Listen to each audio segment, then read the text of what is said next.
At Arizona State University, we're bringing world-class education from our globally acclaimed faculty to you. Ranked #1 in innovation for 10 consecutive years and #2 among public universities for employability. ASU isn't just ahead of the curve, it's creating new paths to success. Earn your degree from the nation's most innovative university. Online, that's a degree better.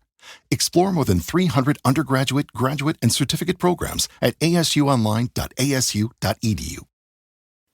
Coming up on episode 398 of Wheel Bearings, we've got the Toyota Land Cruiser, BMW M235, and i4 M50. We also talk about driving the Lucid Gravity for the first time. Nicole samples some Cupras in Florida, and we've got the news from the New York Auto Show, including the 2026 Subaru Solterra, Trailseeker and Outback, Kia's new EV4 sedan and K4 hatchback, Hyundai's new Palisade, a concept from Genesis and a race car, and new rules for automated driving systems in China. All that and more coming up next.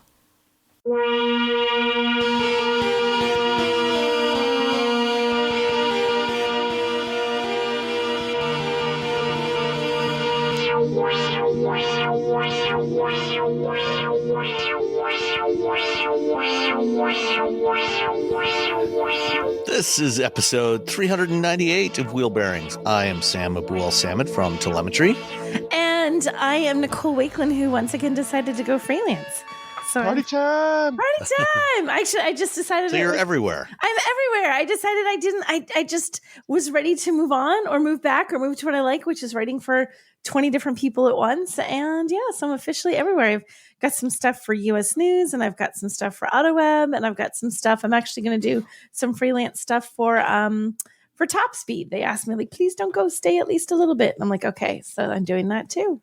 Cool. Yeah. Excellent. Yeah. It's Nicole. She's everywhere you want to be. I'm everywhere. And then there's that other guy over there.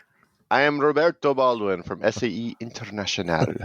I like it when you say it like that. It sounds so very fancy. I'm a fancy You're the man. fanciest of Robbies at 11:30 on a Sunday morning. Well, it's 8:30 for me. That's what I mean. So it's even more impressive because it's 8:30 for you. Yeah. I'm a little tired today and very sore. Why are you sore? Were you dancing like a crazy man or something?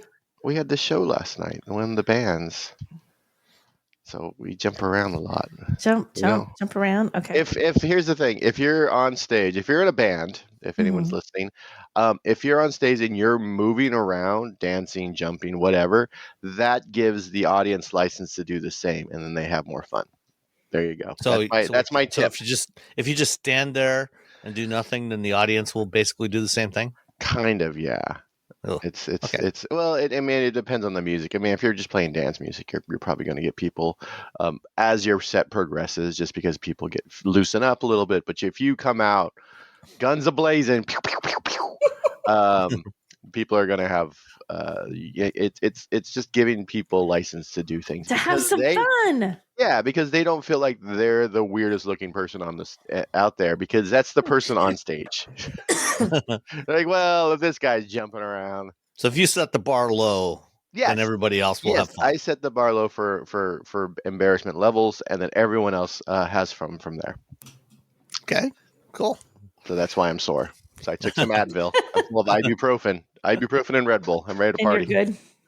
I'm goodish. Good enough. All right, Nicole, what have you been driving? I have two. Which one should I do first? Because you can see the show notes. Which one? Toyota. Okay, Robbie was vocal. Toyota. So I have the Toyota Land Cruiser 1958, which is... man, you got the cool looking one. I did get the cool looking one, exactly. So this is technically the base model, so it's cheaper. Like if you look at like the MSRP, relatively speaking. Yeah, well, yeah, it's not that much. 56.7 for the base sticker for the 1958. Next one up is 61. So it's like cheaper, but it's not like, woohoo, you're saving a ton of money. It's still nearly a $60,000 SUV. So it's not a bargain, but it is really fun. I had fun driving this. So I had to drive this back and forth into Boston, not once, not twice, but 3 times. So I had a lot of driving on the road in the horrible streets of Boston drive time in this thing. And it was surprisingly comfy. Like, I don't know, I think of something that's very off-road capable, like this is an off-road little SUV, as being sort of rough when you have to drive it back and forth into the city and over potholes and all that stuff. It was really nice to drive. I thoroughly enjoyed driving this. So Well, driving in Boston is kind of like driving off-road. you know what? In certain sections of the city, you're darn right. It's exactly like driving off the road. Yes. Or New York. It's just black pebbled off-road instead of dirt. But the same thing. Again, every time I drive in Detroit, like right before I get there, I'm like, my brain forgets how bad it is. It's bad. And then Boston is the same. It's I'm like, terrible. I'm like, oh, it's not that bad. And then I'm driving whatever I'm driving. I'm like, it's like driving in the Sahara or the Outback or something. And this is actually what is going on? This is like the worst time of year because you've had all winter of the freeze thaw. So they haven't had a chance to fix it, so everything breaks apart. It breaks apart, and then the first time you have a good rain, the little puddles fill with rain, the little tiny divots, and you don't know it. You go through it. That's how you bend the rims on your tires. But it also becomes this, like, every person that goes through it, it gets a little deeper. And it feels like sometimes you go through these, it's like, oh my God, that just swallowed the front end. Am I okay? Like, it's really terrible. But I've had enough occasions when that's happened, and I definitely was not okay. Yeah, exactly. You can truly ruin your car, even at like 20 miles an hour doing that, or at least ruin a lot of tires. You can. I mean, I've had a few tire blowouts. I've had a few, where you pull over afterwards and you see that big bulge in the sidewall. You're like, that's not right. Yeah, that's not supposed to be there. So I avoided doing any of that to the Land Cruiser through careful swerving around the streets of Boston to make sure I didn't, avoiding other cars, obstacles, light posts, and the roadway imperfections. So power on this, it comes from a 2.5 liter turbocharged 4-cylinder hybrid. They call it there. I just forgot it. Max. Dang it. What did I just forget it? What is it called? Hybrid Max. Hybrid Max. I had Max Train. I'm like, Max Train. I'm inventing a powertrain. Hybrid Max, which is sort of like I guess the latest version of their hybrids, right? So they're a little bit more oomph. I think they drive a little bit nicer than some of the older hybrids. So it has plenty of power. It's got 326 horsepower, 465 pound-feet of torque. And you also get an 8-speed automatic transmission. So you got all the stuff to make it plenty powerful enough to drive and to get through things. It also has good off-road goodies. There's plenty of ground clearance. You get a locking rear diff, 4-wheel drive, downhill ascent. You get drive modes, so you can do sport, eco, normal, or snow. So you get all the little goodies that you want. But it has that nice. I love how this looks. Like, so if you get the regular Land Cruiser, the Land Cruiser, you get kind of rectangular, I guess, square-shaped headlights. On the 1958, they're circles.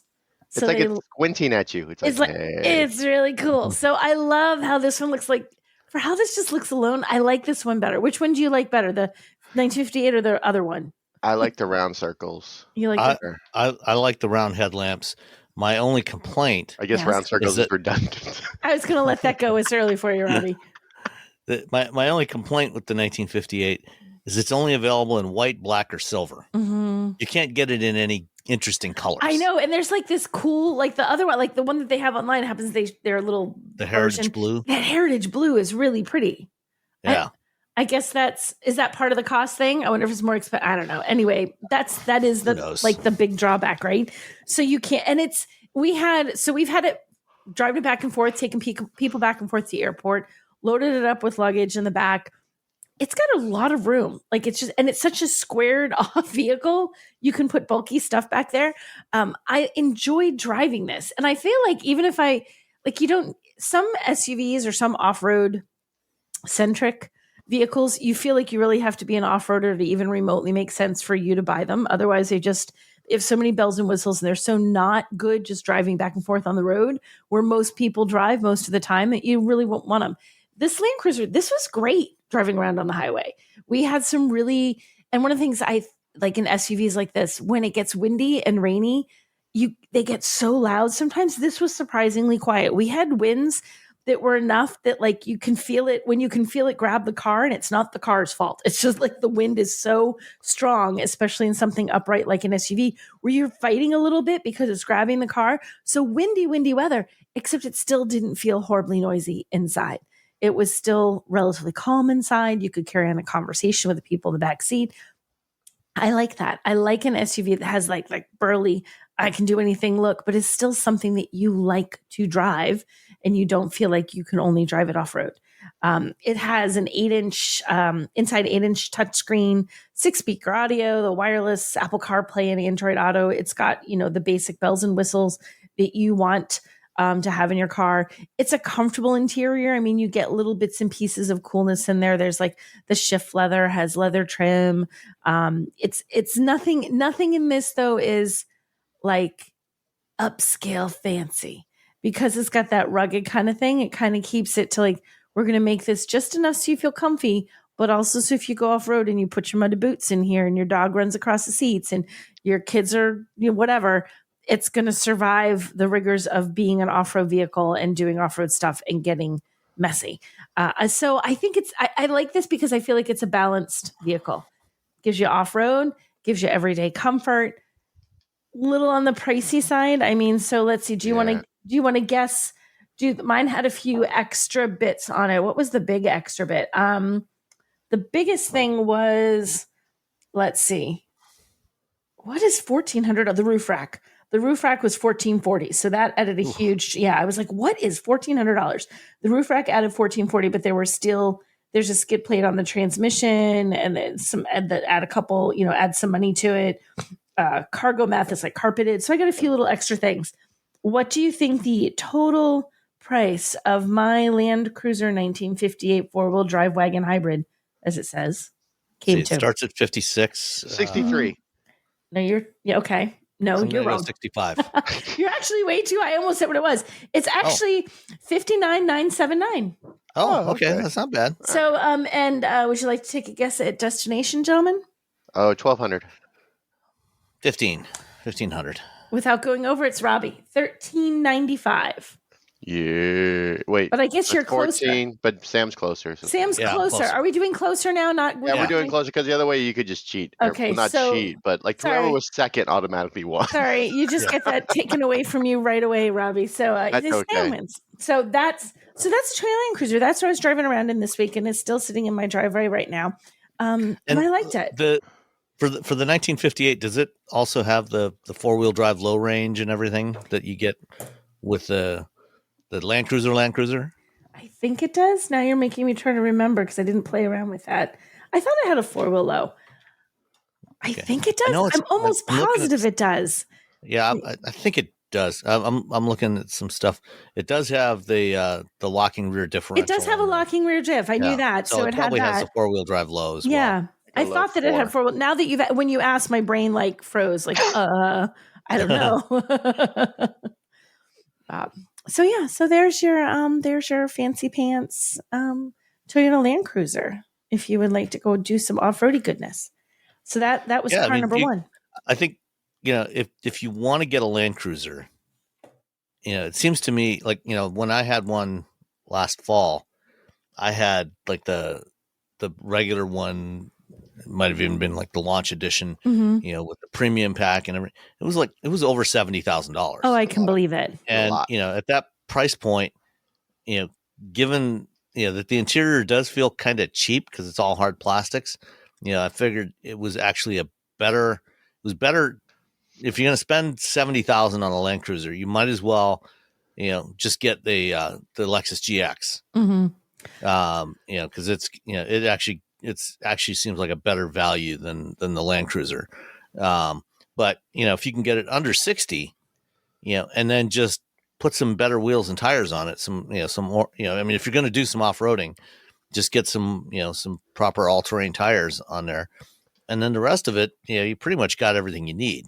Well, and that's kind of the thing. Like if you're looking for, this is the sort of rough and ready off-road vehicle, like a full, because it's it's not tiny. It's an SUV that's a decent size.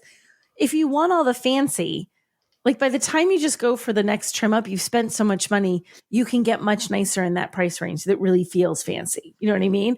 Like this is you're looking for the rough and ready basic car, go for the 1958, do that. You'll have what you want to go off-road. You have a nice, comfortable interior that looks good. It doesn't feel cheap, but like you said, there's a lot of hard plastics, and which works for me weirdly on this, even though I'm not a fan of that overall, because the kind of nature of this car, this isn't trying to be like a fancy luxury car. I'm trying to pretend I'm luxury. It's like, nope, I'm the one that you can take and get muddy and dirty and it's going to be just fine. You haven't ruined your interior. So that works in the 1958. When you start spending too much on this, though, it doesn't match up with the interior. And then you're like, wait a minute, why do I still have that plastic? But now I just paid an extra $7,000, $8,000, $9,000, $10,000. Then just move to a Lexus. So I agree 100%. I drove the regular Land Cruiser to LA. Yeah. I don't know, some point a few months ago. It was, I was surprised at how nice it was. Right. Driving it down to 1,000 miles to LA and back for band stuff. I thought it was a lot comfier. of band stuff in it. You can so on that real long road trip, comfy, because I was surprised. It was very comfy. I was surprised. I emailed Toyota because they have a mileage. Some automakers will put a mileage cap on certain vehicles. And so I emailed, and it wasn't a big deal if they wouldn't let me drive it down there. I was just like, hey, I'm going to be driving to LA and back. I have your Land Cruiser. Do you mind if I drive it down there? If not, it's not a big deal. I have cars. I'm not. But I figure, just see what this thing feels like. It's courtesy to be nice and ask them before you do that stuff. Yeah. And the Toyota was like, yeah, sure, fine. And I drove it down there and back, and it was great. And I'm the singer, so I didn't have a lot of gear. So that microphone takes up a lot of space. Yeah, I have like a monitor box, and you know what? I think on this show I actually brought my guitar and my amp, and the first Lord, a guitar. There's an electrical issue with the first club, so we plugged my amp in. It wasn't working, so I'm like, I guess we don't need me playing guitar in this. Oh my gosh! Fine. we just added it to a backing track, and the next club, the next night, like we just didn't bring the amp out because we thought, there's something wrong with his amp. It turns out it was just an electrical issue at the first club.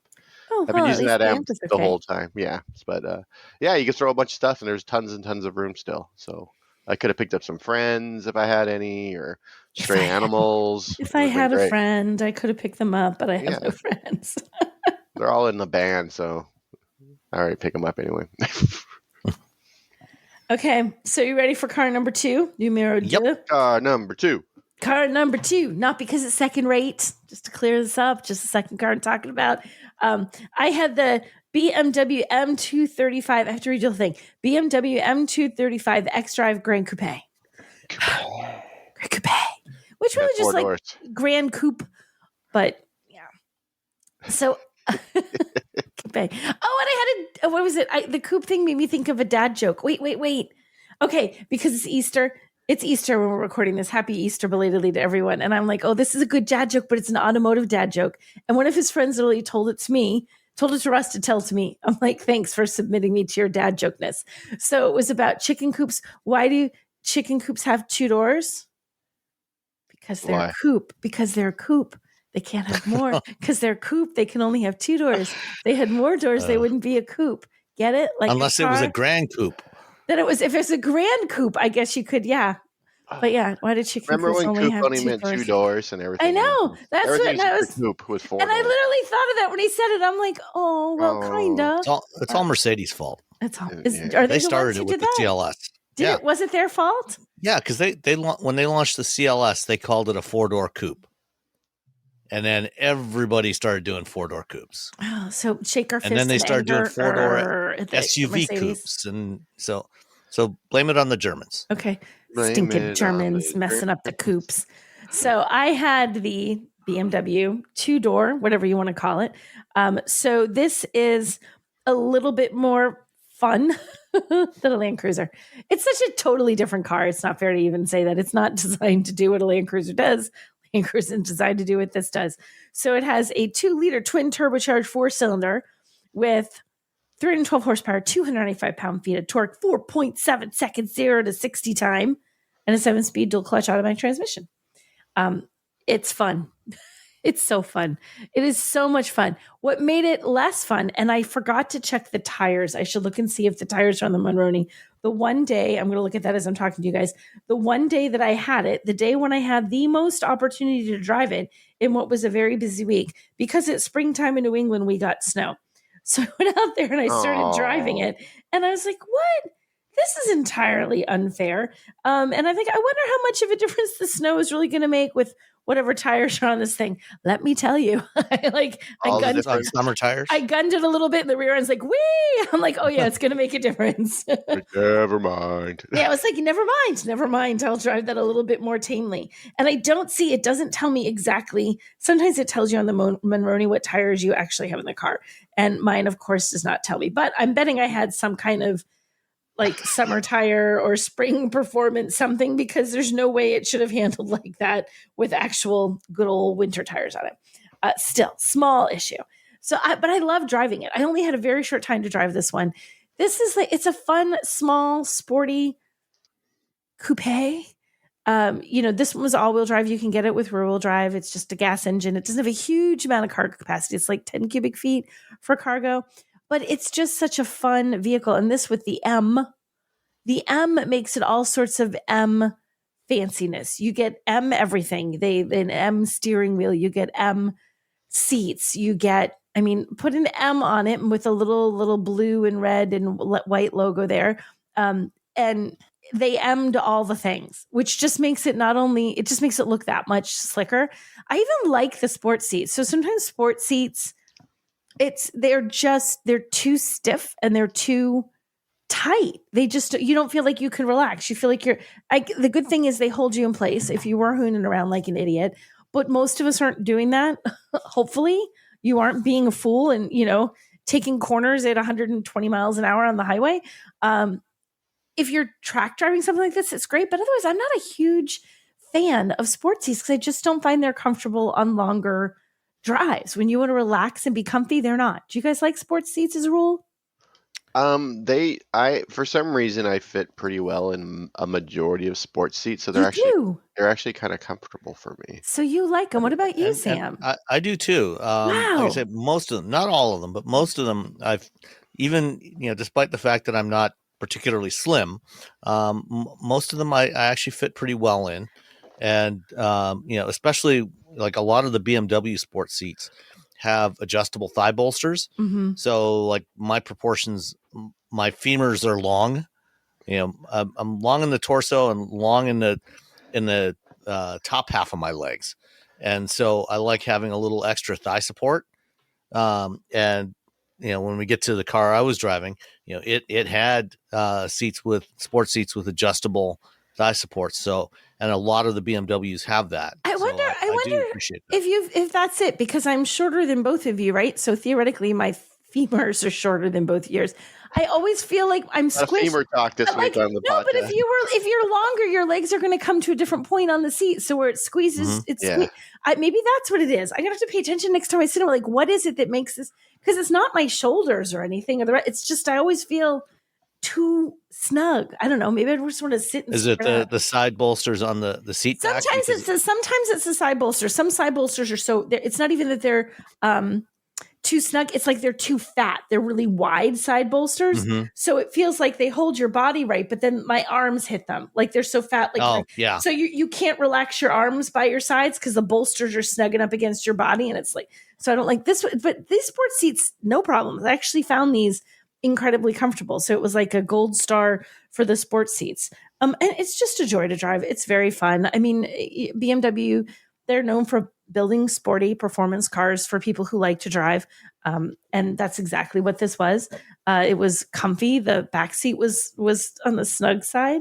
But you're not buying it for that. Like there's some cars you just like, oh great, it can hold 4 people, it can hold 5 people. Well, sorta, if you want to, but buy this because you want to drive. Buy this because you like driving, because you enjoy the power and the sound of it and that sort of visceral experience of driving something that is a sporty car. I think the only thing that, it's kind of sad, you can't get this with a manual transmission. So if you really want to have the full sporty, you got to get the M2. Yeah. With the actual coupe with only 2 doors. Exactly. Speaking of which, I got to send a note to Hans because when I got back from New York the other day, there was a green M2 sitting in the Nav's parking area at the parking lot. I got to get that on my schedule. That's on your list now. He's like, I saw it. I want it. Is that how it worked? Absolutely.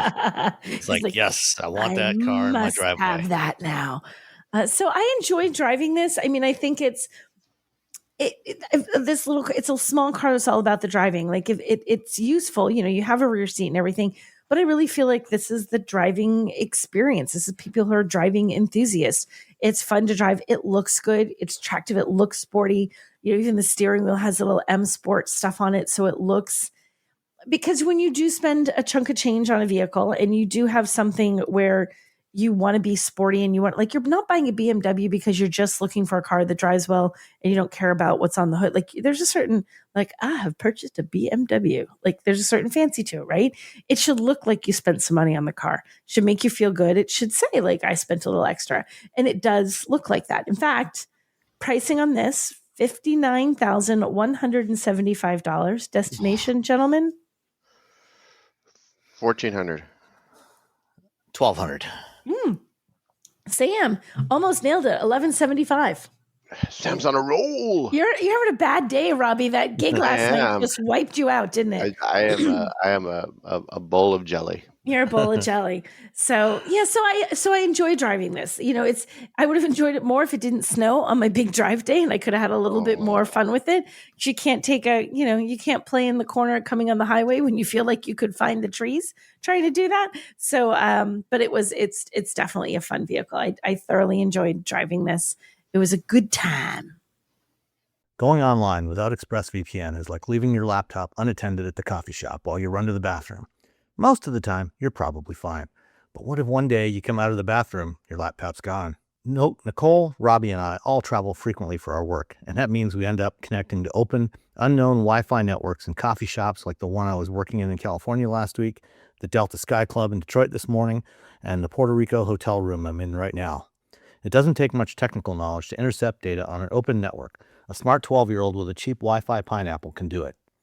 Once they've grabbed your login information or other unencrypted data, they can make up to $1,000 per person selling it on the dark web. ExpressVPN creates a secure, encrypted tunnel between your devices and the destination you're connecting to so they see nothing but random gibberish. All you have to do is launch the app or have it launch automatically when your device starts, and then one click protects your data. I have ExpressVPN on my MacBook Pro, Windows machines, Android phones, Chromecast, and it also works on iOS, Linux, most TV streamers, and even many routers to protect your whole network. When I look at my Wi-Fi settings on my phone or laptop, I find several hundred networks I've connected to over the years. I'm recording this ad right now sitting in a hotel room in Puerto Rico, and like every one of those open Wi-Fi networks, I use ExpressVPN to protect the data that I send to various servers and the materials I download. I often get embargoed materials from automakers and suppliers that isn't supposed to be shared until a specific date and time, so it's important that it gets downloaded securely on an encrypted network. Secure your online data today by visiting expressvpn.com/wheelbearings. That's expressvpn.com/wheelbearings to find out how you can get up to 4 extra months for free. expressvpn.com/wheelbearings. Did you know you can support Wheel Bearings directly? Head to patreon.com/wheelbearingsmedia and you can become a patron today. Your contributions will help fund the platforms and tools we use to bring the podcast to you. And exclusives and improvements are already on the way thanks to your generosity. So if you want to be part of an automotive podcast like no other, head to patreon.com/wheelbearingsmedia. We've updated the Wheel Bearings merch store, and now there's a whole bunch of new choices, new colors, new styles, t-shirts, sweatshirts, hoodies, hats, mugs, travel mugs, stickers, aprons, tote bags, you name it. You can get your Wheel Bearings merch at shop.wheelbearings.media. Go check it out. That's shop.wheelbearings.media. Excellent. Yeah. All right. Well, a good time. I also had a BMW Grand Coupe, Mm-hmm. but mine was a little different from yours. I had the i4 M50 Grand Coupe with the optional 20-inch wheels. And so I'm a fan of the i4. i4 is great. I really like the i4. I like the size. I think it's a good size. The back seat is not huge, but it's big enough, for a couple of adults for a trip. It's got, because it's a hatchback, which I think the 2 Series Grand Coupe, I believe, is also a hatchback, isn't it? I think all the Grand Coupe models from BMW. I think so. I believe it is. Which means that when you open that, instead of having this tiny little opening to put stuff into the trunk, you have a big gaping hole in the back, and you have lots of room to put stuff. And there's a surprising amount of space behind the back seats in the i4. And then, of course, you can fold down the back seats, if you need even more space for more stuff. If you've been exploring estate sales and stuff like that. The the M50 is the top of the line edition of the i4 for the U.S. market. They have a couple of other rear wheel drive models. So this is a dual motor all wheel drive which has 536 horsepower. Oof! Wow. Yeah. It's a little quick. So it's sluggish. Yeah, it's just you can't get out of its own way. You can also get the i4 eDrive 40 and xDrive 40, and I think there's also an eDrive 35 you can get, which has a slightly smaller battery if you don't need quite as much range. Personally, if I was spending my own money buying one, I would actually probably go with the eDrive 40. Yeah. Because that one, that's kind of the sweet spot. You'll get 300 plus miles of range, 0 to 60 in 5.5 seconds. It's still plenty quick. And it's a little more affordable, but you still get, most of the best of the driving experience of the i4. The M50, definitely quicker. 0 to 60 in 3.7 seconds. I think I had the i4 probably about the same time that you were driving that M235. Mm-hmm. And it did get cold here. It did not snow while I had it, which was good because it was on Pirelli P0 summer tires with the optional 20-inch wheel package. But it got down to like the low mid 30s, which is not ideal for summer tires, but it was, at least it didn't snow, so it did fine. It's got this is a really nice handling, nice riding car. I've previously used the i4 eDrive 40 for a road trip to Wisconsin and really enjoyed that. I didn't do quite as much driving with this M50, but still had a really good time with it. And the one that I had was finished off, unlike the vast majority of BMWs, which come in some sort of monochromatic shade of white, black, or gray. This one was finished off in Vegas red metallic. Ooh, fancy. It looked really nice with the Mocha Vernasca and leather interior. I would say if you are considering an i4, the $650 for the Vegas red, it should be it should be a no-brainer. Just get it. Don't even think about it. Just check that box. Yeah. You will really appreciate it after you've looked at it a few times, because otherwise all those monochromatic shades tend to just fade into the background, and you don't want to do that. It also had the driving assistance professional package, which that one I'm less enthralled with. What even is that? It's $1,700. It gives you hands-free driving in traffic at speeds up to about 40 miles an hour. So if you're stuck in traffic on the highway, a lot, you can go hands-free. But otherwise, if you're just cruising along on the highway, you're not going to be able to go hands-free. It's not, excuse me, it's not really worth the extra $1,700. It's the LA package. If you that's true. Because package. You're never going to get much over about 20, 25 miles an hour around LA anyway. So you might as well get it if you're going to be there. But otherwise, what else was on here? It had the premium package with the Harman Kardon surround sound, heated steering wheel, which was nice when it got to like 35, 36 degrees. It had the BMW curved display with the HUD. It also had the M technology package and the was it 20-inch bicolor gunmetal gray wheels. Those were really nice. The M Sport package was all included. So the only downside, I would probably skip for most driving, unless I would say for most driving, you probably are better off to go with the base wheel and tire package, which is 19-inch wheels. Because when you go to the 20-inch wheels, with the Pirelli P0s on there, the range drops off by about 40 miles. So it's about 267 miles with the 19-inch wheels. And when you get the 20-inch wheels, it drops to 227 miles, which is not ideal. But like I said, really the sweet spot is that eDrive 40 with the 18-inch wheels, 318 miles of range. And you will really get that 300. It's a real 318 miles of range. It is. BMWs are really good at hitting and exceeding their EPA ratings on range. They're surprisingly efficient, surprisingly energy efficient.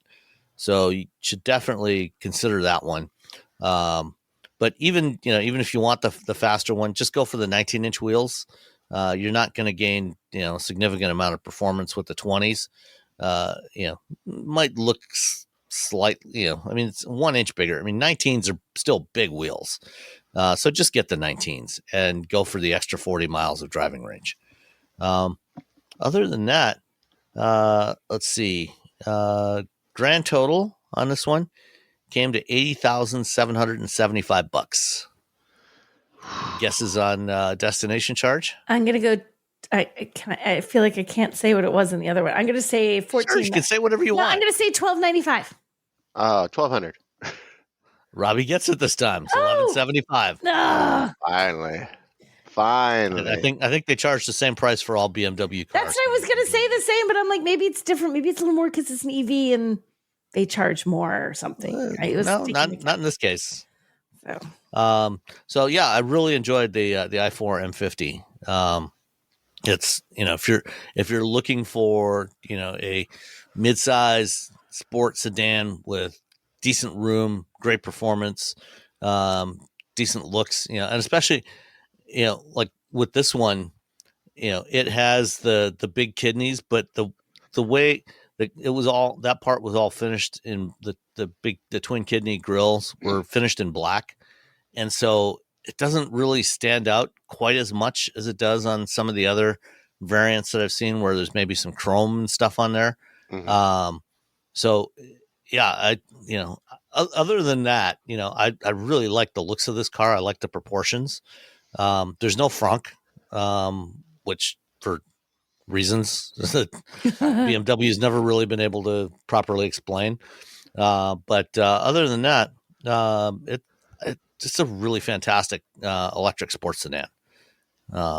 So definitely worthy of consideration. I feel like if you're gonna do a frunk, it either has to be really massive or no frunk at all. Because like we have a teeny tiny frunk, and we've never ever used it. I forget that it's there. Like maybe you can put a cable up there or something, but unless it's like some awesome massive thing, you might as well just not even do it. Yeah. Unless you need somewhere to put your laptop or your iPads, I guess. Okay. All right. Let's see. All three of us were in California last week. I'm always in California. Not all. Well, you're always in California, or mostly always in California. But all three of us were there, not all on the same day. Nicole and I were there on the same day to drive the Lucid Gravity. Yes, we were.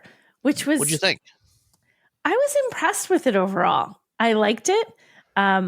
It seems very different in some ways to me than the Air. I mean, I know the Air is a sedan and this is an SUV.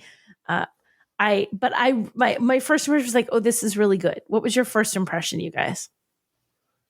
Yeah, it's like you get in it, you sit in it, you look at it and everything about it, you're like, all right, they know what they're doing over there at the old Lucid factory. Yep. I mean, they're sort of their engineering is just top notch. And then I think that I like the design. It feels like, I know a couple people have called it minivan. I think it's more just like it's just a wagon. It's just a tall wagon. And it's very comfortable. You can put a lot of stuff in it. It's got a really low load height.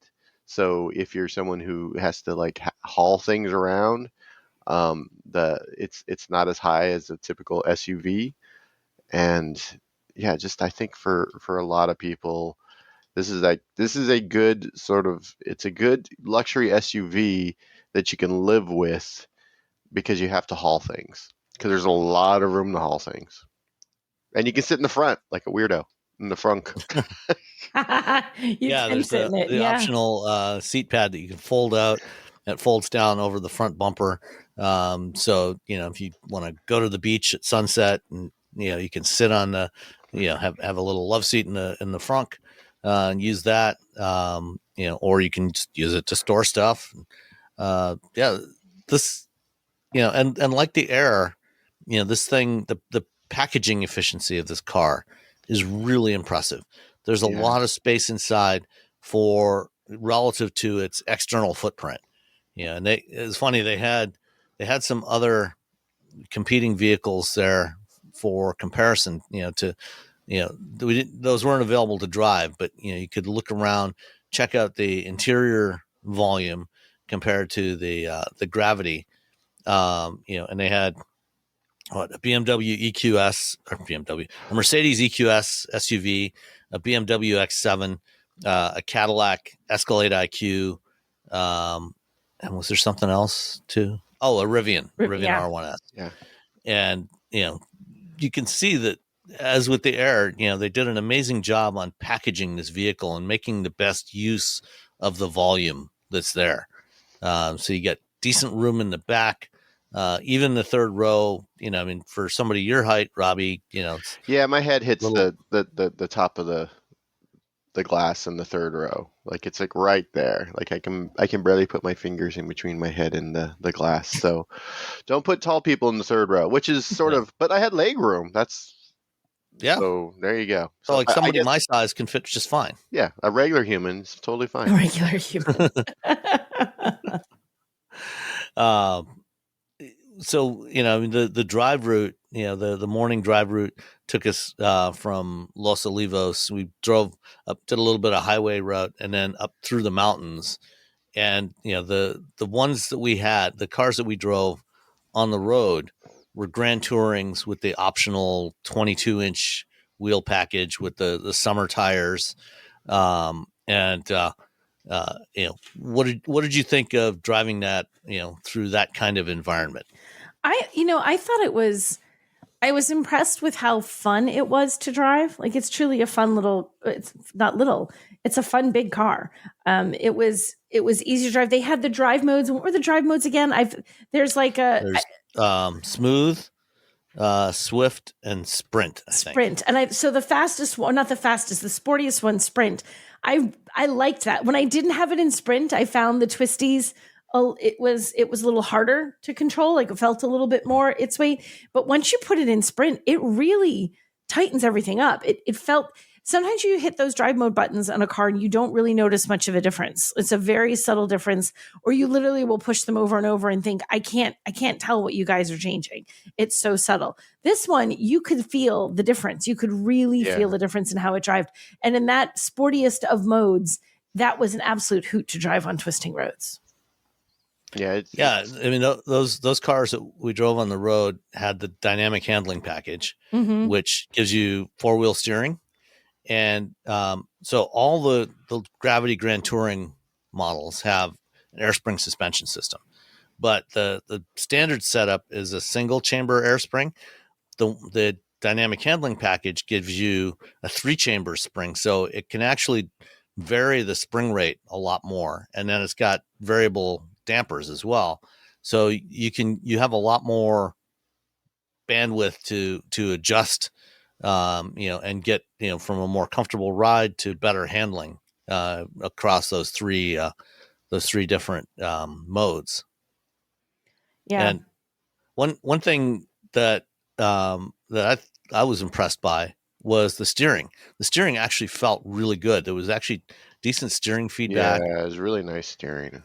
Yeah, and it's got not quite a yoke steering wheel, but kind of a squashed oval steering wheel, so you can Squashed oval. so it doesn't cut off the instrument, the display, which is above the steering wheel. But this thing's got really fast steering ratio, and it's a variable rate steering. So even though it's this sort of yokish steering wheel, it doesn't have the steer-by-wire system that a Tesla Cybertruck has. But because it's so fast, you really don't have to do much. Even on the twisting roads we were on, you didn't really almost never have to do any hand over hand with the steering. I did find it a little bit weird. I think I move my hands more on the steering wheel when I take very sharp turns. Like I know you could really hold this technically and do all the way left or all the way right to make this, but I think I tend to slide. I like to move my hands a little bit more on the wheel. So every now and then I kind of had this on these really sharp turns where you sort of felt like instead of holding the wheel like a wheel, it's like, wait a minute, I'm holding it up and down, like on the long side. It's like, where do I put my hands? So it was a little bit, I found that a little bit weird, but I genuinely think that's something that over time, you're just sort of going to get accustomed to sort of finding what's your new comfortable hand placement on your wheel. And about the only thing that I thought really threw me in the entire car was it has a very thick A-pillar. Yeah. It's a very thick A-pillar. So 90% of your driving, it's not going to matter. But if you're on something where it's a tight corner, again, the twisting roads that they had us on, that A-pillar, there were times I slowed down, not because I felt like I couldn't handle the car or that it was going to lose it or I wasn't really in control. Like I can't entirely see around that. I can't quite see around that corner. So I sort of had to slow down to make sure that I was taking it as wide as I needed to, because the kind of road where if somebody else is taking it too wide, you're really going to need to hug the edge. How far do I have to hug? Is someone coming around that too wide that I need to get out of their way? So you couldn't quite see. That was I think my biggest gripe was that the A-pillar it was thick. Mm-hmm. Yeah. I think the only time I really, with the steering where it was a little, you realized that you weren't using an actual round steering wheel, was the off-road portion. A terrain mode is coming for this vehicle. Yes. And so they had us doing off-road. So we got to do, we got to drift and do, and so, that was where he was like, you shuffle steering around and you're trying to adjust for slide, and it wasn't too bad, but it was something that that's when I noticed it. I mean, really? But again, like no one else is going to be doing that. No one's going to be doing. Yeah. No one's going to be like sliding Nobody's around. going to go drifting on dirt in a Lucid Gravity. Yeah, it's just other than us. It was. You can do it as soon as they have the terrain mode. But that was because trying to keep that in a nice drift, so you're adjusting the front tires. But other than that, it was I was very, very impressed. And there's always this when you're an automaker and you want to set sort of a precedent for what your vehicle is, and they set a pretty high precedent with the Lucid Air.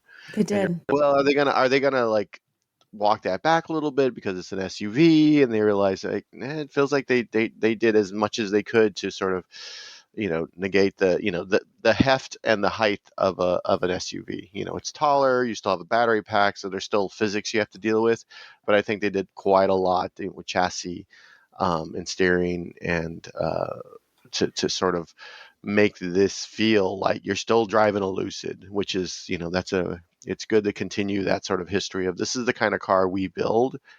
And it's kind of like Mazda builds a certain type of car.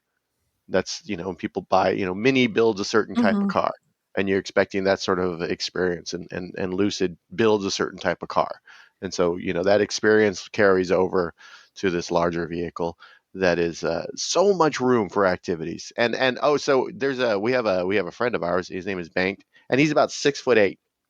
6 foot. He's very, very tall.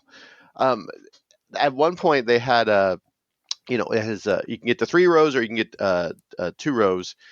So you can have like 5 friends or 4 friends, I guess, and then 6 friends. But it's 5-seater, 7-seater. And if you put all the seats down, it's a nice flat surface, which is great. It doesn't have a hump or a bump or anything. And they stuck a little air mattress back there, and bang, fit. With the Like tailgate his closed. whole body. Like we could just close it and just leave him there. And he could have slept, and we could have come back days later, and he would have awakened. Yeah, and he totally fit. I laid back there and I was like, oh, this is really nice. And then he got back there. I'm like, oh yeah, this is there's a lot of room back here. I thought Banked almost makes you look like a normal height person. He does. Yeah, I Robin. love having Banked around so much because he's so tall. I'm not tall. I'm just like You're not the tall guy when he's in the I'm room. just I'm like, oh, this is nice having a tall person. So when you're talking about them, keeping not like dropping the ball from the air to the gravity, it was interesting. I had a conversation with their person who designs that does like color and materials and things. Nicola Danks is her name. And she talked about how they picked everything for the interior. And she sort of talked about even in that regard, they were trying to make this still feel like a Lucid, still keep the Lucid Air vibe, but the Lucid Air is probably not a family vehicle. It's a luxury sedan. Whereas this one, they know there's going to be kids in it, and they talked about how they pick different colors. Like the floors aren't white. Like you can't get a white floor in this like you can in the Air because kids. And this is a dark carpet on the floor, and how they were working with the materials. And she's talking about the materials that they did. It's like no, it's got to stand up to the fact that even though this is a really nice, beautiful vehicle, that it has to be a beautiful vehicle that can handle having kids in the seats. So they made a lot of effort to make it feel like a nice, relaxing, durable space. It was upscale, but still that you wouldn't have to worry about your children and your dog destroying the interior. So it was kind of neat. Yeah. Yeah. I mean, and this is, the Gravity is not just a longer, taller version of the Air. This is in many ways, it's architecturally similar, but it's a fundamentally new vehicle. Mm-hmm. It is a second generation Lucid vehicle. The rear suspension's different. The battery's different. The motors have been reworked to be more efficient and provide better thermal management, better cooling. Everything about the interior is different. So it's been improved, redesigned, and improved in almost every way compared to the Air. And some of this stuff will probably filter back to the Air at some point. Yeah. Even the UX, especially. Yeah, I was just going to say that the UX, because they have like it's the main screen across, and then they call it a pilot panel, like as a smaller screen and that's below. And that used to be a vertical panel that was kind of lower, so it was closer to your hands. Well, it also extended out of the dash. Yeah. So you could retract it into the dashboard, or it came out, which added some complexity and right, something else to go wrong, right? And now they've turned it so it's a landscape screen and it's slightly higher, so it changes. It's like a small change, but like a lot of this, the Gravity are little changes. Oh, this is a better way to do this. This is a better way to do that. Let's tweak this. So they've made all these, like you said, it's like the next generation of a Lucid vehicle, and in every way. So, and they were even talking about trying to keep the amount of clutter that you see, because you have a big screen like that. It's a lot of information, right? And it can be hard to find what you want. And on the very far left-hand side, there's some controls there, and it used to show everything all the time. All the controls for all the things you needed were there. But now they're like, well, why do we have the front button showing there when you're driving down the highway at 75? You shouldn't be opening it. We don't want you to open it. It's like they hide some of those buttons when the circumstances don't call for you to potentially use them. So the buttons change a little bit. It's dynamic. So like, again, small changes, but they make it a cleaner, more usable, more refined vehicle in some ways than the Air was. And there's I shot several videos with members of the Lucid Air team, with David Flint, who walked us through the updates to the interior, to the user experience. Because back when they first showed the Air at the 2023 LA Auto Show, Dave and I sat down, and he walked through what had changed from the Air to the Gravity. But since then, in the almost year and a half since then, they have redesigned a lot of the software again and continued to refine the interface. So we got Dave Flint walking us through that. Imad Lala, the head of powertrain at Lucid, talks about what's new with the batteries and the motors. And Dave Lickfold talks about the chassis and the vehicle dynamics. So in the show notes, they're on the Wheel Bearings YouTube channel, but there'll be a link to the playlist in the show notes if you want to check those out. Yeah, Ahmad is great. Yeah. He's delightful. I was like, you're my best friend. Yeah. He's nerding out on thermal issues with batteries and whatnot. But that's exactly the guy you want designing your car, right? Anytime we talk to these people, some people have more enthusiasm than others. Sometimes it's just they don't talk well about things. But when you hear that genuine enthusiasm, they're like, okay, the reason we picked this bolt to go here is because you're like, well, you're in the right job. Okay. Like when they're excited about what they're doing, you know? They're very happy. And they've talked about this vehicle like 15 times already. And they're still like, excited and enthusiastic. Yeah. Yes. That's who you want designing your cars. Those are the people you want. Yep. The terrain mode was fun. With the air spring suspension, it'll lift up to about 9.3 inches of ground clearance, which is crazy high. Yeah. It's actually, as you were talking earlier about the Land Cruiser, Nicole, I checked the specs on that one. The Land Cruiser, technically an off-road vehicle, is only has 7.9 inches of ground clearance. And what does the Gravity have? 9.3. There you go. The G-Wagen has 9.5, so it's almost as high as a G-Wagen, which is insane. Yeah. And then the for the terrain mode, it's just using all the hardware that's already there anyway for all the on-road handling and everything. But what they've done is they've retuned because starting with some updates that they did on the Air, and then now on the Gravity, they've developed all of the driver assist and features in-house instead of getting those from a supplier. And so they have a stack that they can use that they can modify however they want. So for that terrain mode, you can pick from 3 sub modes within that, where it changes the slip thresholds, so you can have it that's still pretty well controlled, or you can make it a little looser, or basically turn almost everything off. And in that almost everything off mode, you can really get that back end hanging out and having a lot of fun with that thing. Yeah, like I said, nobody's ever going to drive it the way we did. But if you wanted to, they had a whole course set up where you could drift around. Yeah. It was really fun, and it was great. In the middle modes, it'll be very handy, if you're going up a trail to a cabin or something like that for a vacation. So it still has a lot of benefits to it, even though the most extreme mode, like I say, almost nobody's ever going to use that. Yeah, not in the way we were doing it. Yeah. Like you get our car, here we go. Stop the accelerator. So they're launching the Gravity with the Grand Touring trim, 828 horsepower, 450 up to 450 miles of range. So the range will depend on which wheel and tire package you get. So with the base 20-inch wheels, 20's in the front, 21's in the rear, you get 450 miles of range, and then there's a 21 and 22-inch wheel package and a 23-inch wheel package with the dynamic handling package, which I think drops the range down to about 360 miles. Oh, no. Yeah, I know. It's just terrible, isn't it? And there will be a touring. So, the Grand Touring starts at $95,900.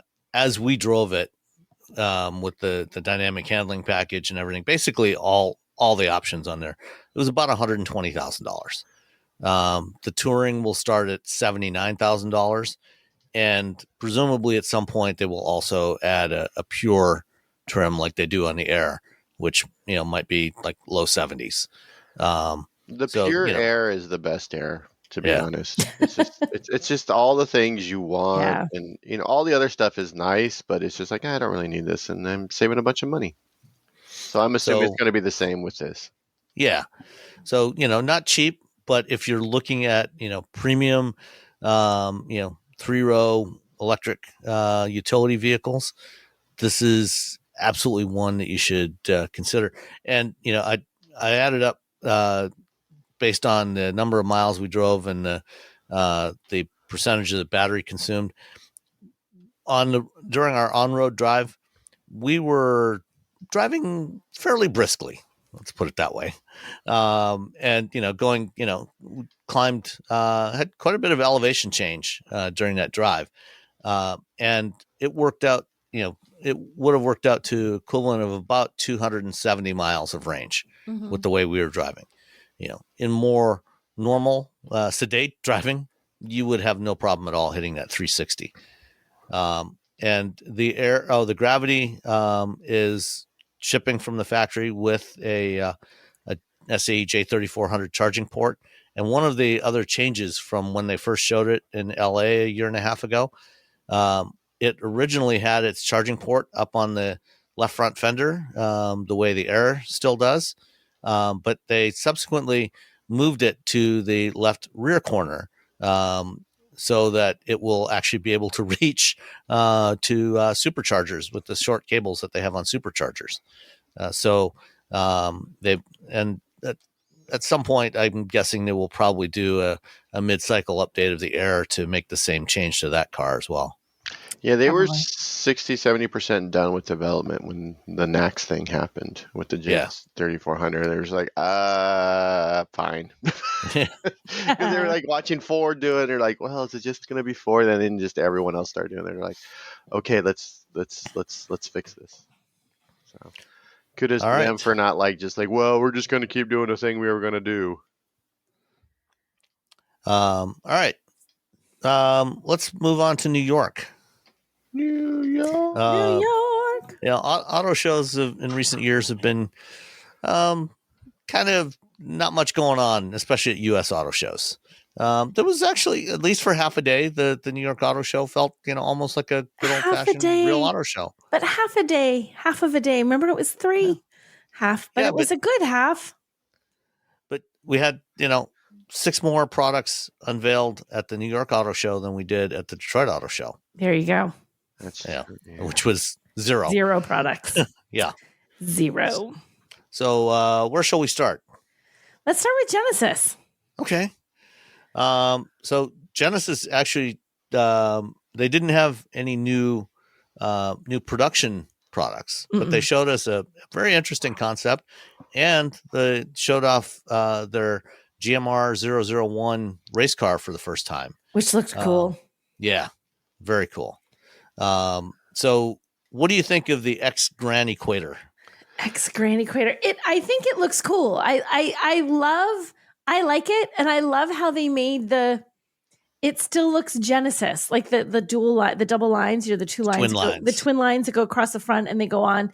That makes it still look Genesis. The wheels were outrageously bizarre. Like the wheels were so big and knobby. They looked, what they made me think of? When you have like a Lego toy. Oh, and it has those wheels. Yeah. It has some funky little wheel that's like, what? I don't know what this is. This is the wheel. I don't know that was a bad thing. They were crazy. They were crazy wheels on this. But I thought it looked neat. I mean, this is a concept off-roader. It's not an actual off-roader. And the problem with concept cars is, as cool as they look, what you actually get can sometimes be really close. And sometimes you look at the concept and you think, wait, this production car was that? That's where you started? So I would love for them to do something like this, but I don't know if that will happen. Yeah, they'll probably make the oh man, where you put the engine? You put that part of the front of the car. They'll probably shorten that a little bit. Right now, it looks a little bit like a shoe. Yeah, the hood is a little long. It's long, quite the hood, but it's it's pretty cool. You'll probably shrink down the hood a little bit so people can actually see at the front of the car. Yeah, you don't need to see off road. But it looks like it's a fun concept. I like all the handles. Everything is a handle apparently in this car. Yeah. In the interior. Hold on. But it looks cool. Yeah, when I was I received the press release and the photos under embargo while we were still in flight on the way to New York on Tuesday morning.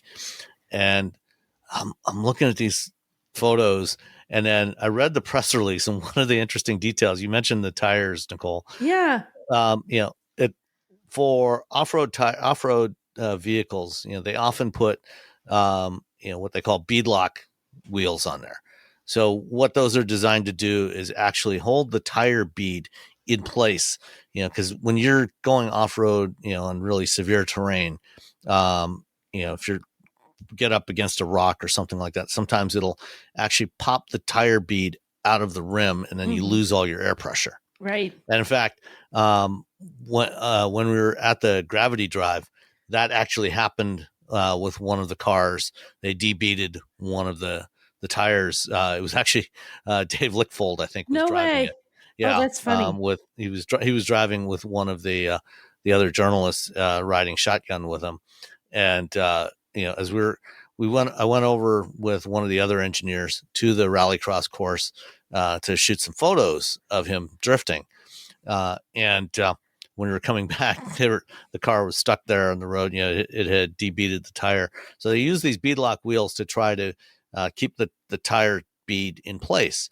But usually on most off-roaders, what they do is they typically use smaller wheels, maybe 16, 17, 18-inch wheels, and then tires with big sidewalls, because those sidewalls can flex when you go over all the rocks and stuff. Mm-hmm. This thing has 24-inch beadlock wheels. When I read that, the press release, what? That's insane.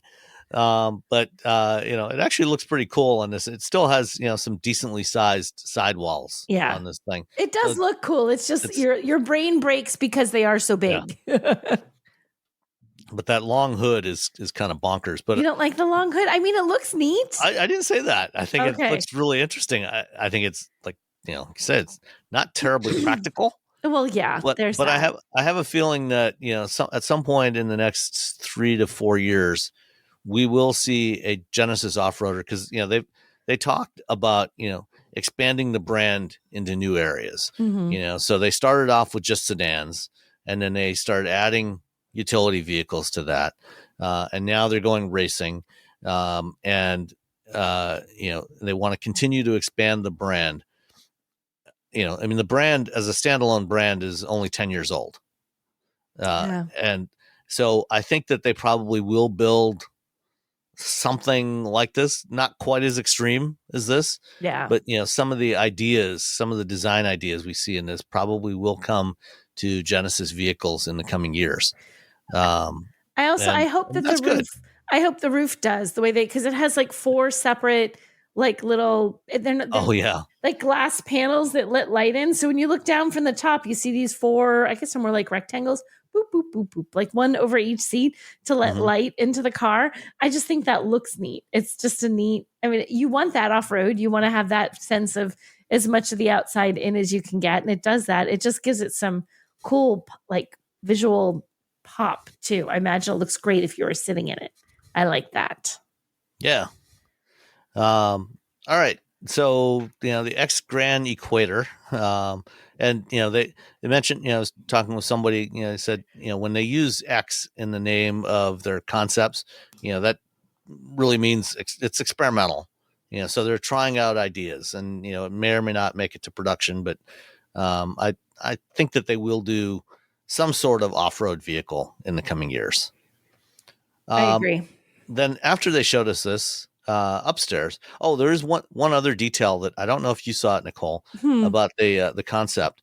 It's a split tailgate, and when you open the tailgate, the lower half actually has fold up seat backs. So there's actually seats in the tailgate. Nice, seats. So that you can turn. Did you see did you drive? Can I talk about it yet? Never mind. Go ahead. Continue. We'll talk about that another time. So after they were done with the concept, then we were all shuttled downstairs. This was all at Genesis House in Manhattan. They took us downstairs for a second presentation where they showed us the first full scale Genesis GMR 001, which is their LMDH race car that's going to run in the World Endurance Championship next year. Looks super cool. Looks very race car-y. Yeah, so they announced their race program in last December in Dubai, and all they had was a quarter scale model of the car. Now they have a full car with everything except the engine. The engine is running on the dyno. It's a new V8 engine. It's running on the dyno now. Track testing of the car is scheduled to start this summer. And they had the first two drivers, Andre Lauderer and Pippo Durrani, Cyril Abiteboul, who is the team principal for Genesis Magma Racing, and Jackie Ickx, who was a 6-time Le Mans winner. He's a special advisor to the team, and he's going to be an advisor. He also won the Paris Dakar rally a couple of times. He's won in Formula One and on motorcycles. He's won in pretty much everything he's ever tried to race in at some point in his career. And what do you think of the livery on this thing? It's bright.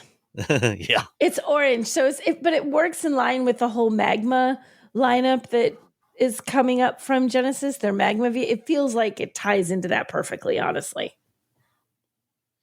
Yeah, it starts from a bright orange at the front and kind of goes to a deeper red at the tail end of the car, and then within that orange they have subtle Korean characters in there that are the Korean letters for Magma, which is very cool. Yeah, nice detail. Yeah, it looks good. It looks really good. Yeah. So this is a hybrid race car. In the LMDH class, it runs in the IMSA Sports Car Championship and in the World Endurance Championship. They're all hybrids, so this uses a spec hybrid system, but a new Genesis 3.2 liter twin turbo V8, 670ish horsepower, and should be fun to watch this next year. It'll be interesting. It's always neat to see them bring race cars to life and to see them as they're sort of, in process. It's fun whether you're a racing fan or not, because all the stuff they do on these, it's partly for profile and partly for fun and partly for all these. But some of this tech, some of the things they learn racing makes its way into your vehicle and becomes, you're not going to be driving a supercar like this, but some of the time, hey, wait, if we do this way, we found a new way to handle this problem. And it does impact in subtle little ways the vehicles you drive. Yeah. So on Wednesday, I did get a chance to participate in a roundtable session with Pippo and Andre and Jackie and Luke Dunkervalka, who's the chief creative officer for Genesis. And for patrons, you've got that recording of that session is in your Patreon feed. And I will add it at some point later this week into the main feed as well. Excellent. All right. Let's see. Shall we go with, do you want to stick with Hyundai Motor Group? Let's stick with Hyundai Motor Group. Yeah. All right. Let's go with the 2026 Palisade. We got a new Palisade coming. Yeah. I like what they did with it. When the Palisade and the Telluride came out really close together, which one was your favorite? I've always been partial to the Telluride myself. Yeah. But with this one, I think I might be leaning more towards the Palisade. I know. The second generation. This looks kind of cool. What about you, Robbie? Between the Telluride and Palisade, when they first made their debut so close together, which was your preferred of the two? Robbie, you're muted. Robbie, you're muted. It's like it's 2020 all over again. Sorry. I have a runny nose, so I keep muting myself. So now everyone knows. So everyone knows he's my sniffling. nose for last hour. So what was your the Telluride was sort of the same. go-to. I feel like everybody liked. I feel like Telluride just edged out the Palisade a little bit. Yeah, it wasn't the Palisade was bad. It's just that the design of the Telluride was just so much. And the nicer. Telluride was so good. I feel like Palisade is like, this oh new yeah, Palisade, though, second now time around, we're coming out like, swinging. we got this. We got to beat. We're gonna beat them this time. I like how this looks. Yeah, no, it looks cool. The wheels, and everything. It looks good. Yeah, the interior looks really nice. Looks very upscale. Mm-hmm. It's about 2 inches longer body, 2 inches longer wheelbase, so there'd be a little more room in the third row as well this time. There's a lot to like about this car.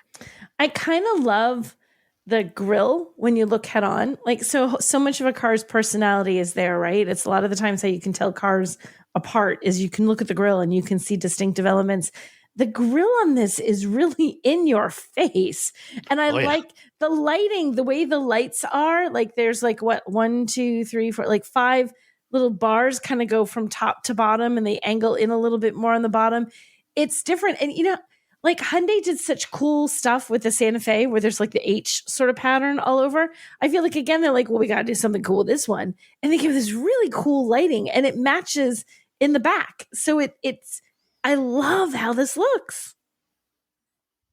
Yeah. And, in this green that they showed it in at the show, that's, I think in the sun, I think this thing's going to look fantastic in that shade gorgeous. of green. That green makes it look it's sort of that like dark metallic-y kind of green that almost has a little like blue undertones to it. It's a beautiful car. And I think it needs to be attention getting because this is a really competitive segment. It's, and there's a lot of great options. So I think what they've done with this is going to make it more appealing for people. It gets a hybrid powertrain now. And you still have the V6 as standard. Yes. The hybrid is optional. But you have the option for hybrid. And whereas people are leaning like, I don't want to go electric, but maybe want a baby taste of electric. Now you can get that because they're hybrid. And they also get an XRT Pro trim. So you get an off-roady trim of the Palisade. Because you can't introduce a utility vehicle without an off-roady trim anymore. Correct. It's required. It's absolutely required, or they won't let you put your car in the market. Government's like, no, go back to the work on that one. Yeah. Right. So they, you're just looking at it. You're reading a press release. You're looking at them all on the floor. You're not really driving it or getting to experience it yet. So it's all very just first impression kind of stuff. My first impression is that this is good. This makes a better first impression on me than the first Palisade. Yeah, I agree. So, the XRT Pro, because they had an XRT for the last couple of years of the current generation after they did the mid-cycle refresh. Right. The XRT Pro is meant to be even more capable. It's the first Hyundai with the XRT Pro badge. Right. So it's not just it's not just an amateur XRT. It's a serious. They mean it with this XRT. Yeah. So a while ago, when Hyundai did a now like notorious drive program where they had us take the Palisade off road around the Biltmore Estate in Nashville. There was a cool dog.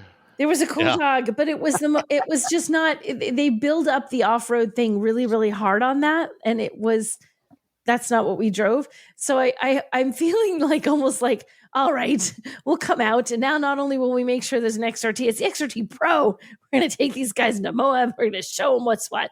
Like, I feel like this time they can't. They're going to go quite that far. But I know, but you know what I mean? It feels like they're like, we're really going to do it this time, guys. We mean it, So I'm hoping, in the press release images they have a couple of photos of this driving around real fast in the dirt. It's out there in the desert. So I'm hoping that we'll have a little. You do realize that these are all just, photoshopped. I know, but no, that's not what this was shot in a studio. That's not what I mean. I mean, they photoshopped an image of it out there driving in the desert, which implies they expect us to think it will do that. So therefore it should.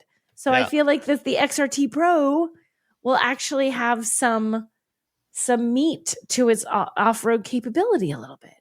Yeah. I mean, in addition to just the usual, cladding and, some lightweight all-terrain tires, this is, they've added an electronic locking limited slip rear differential.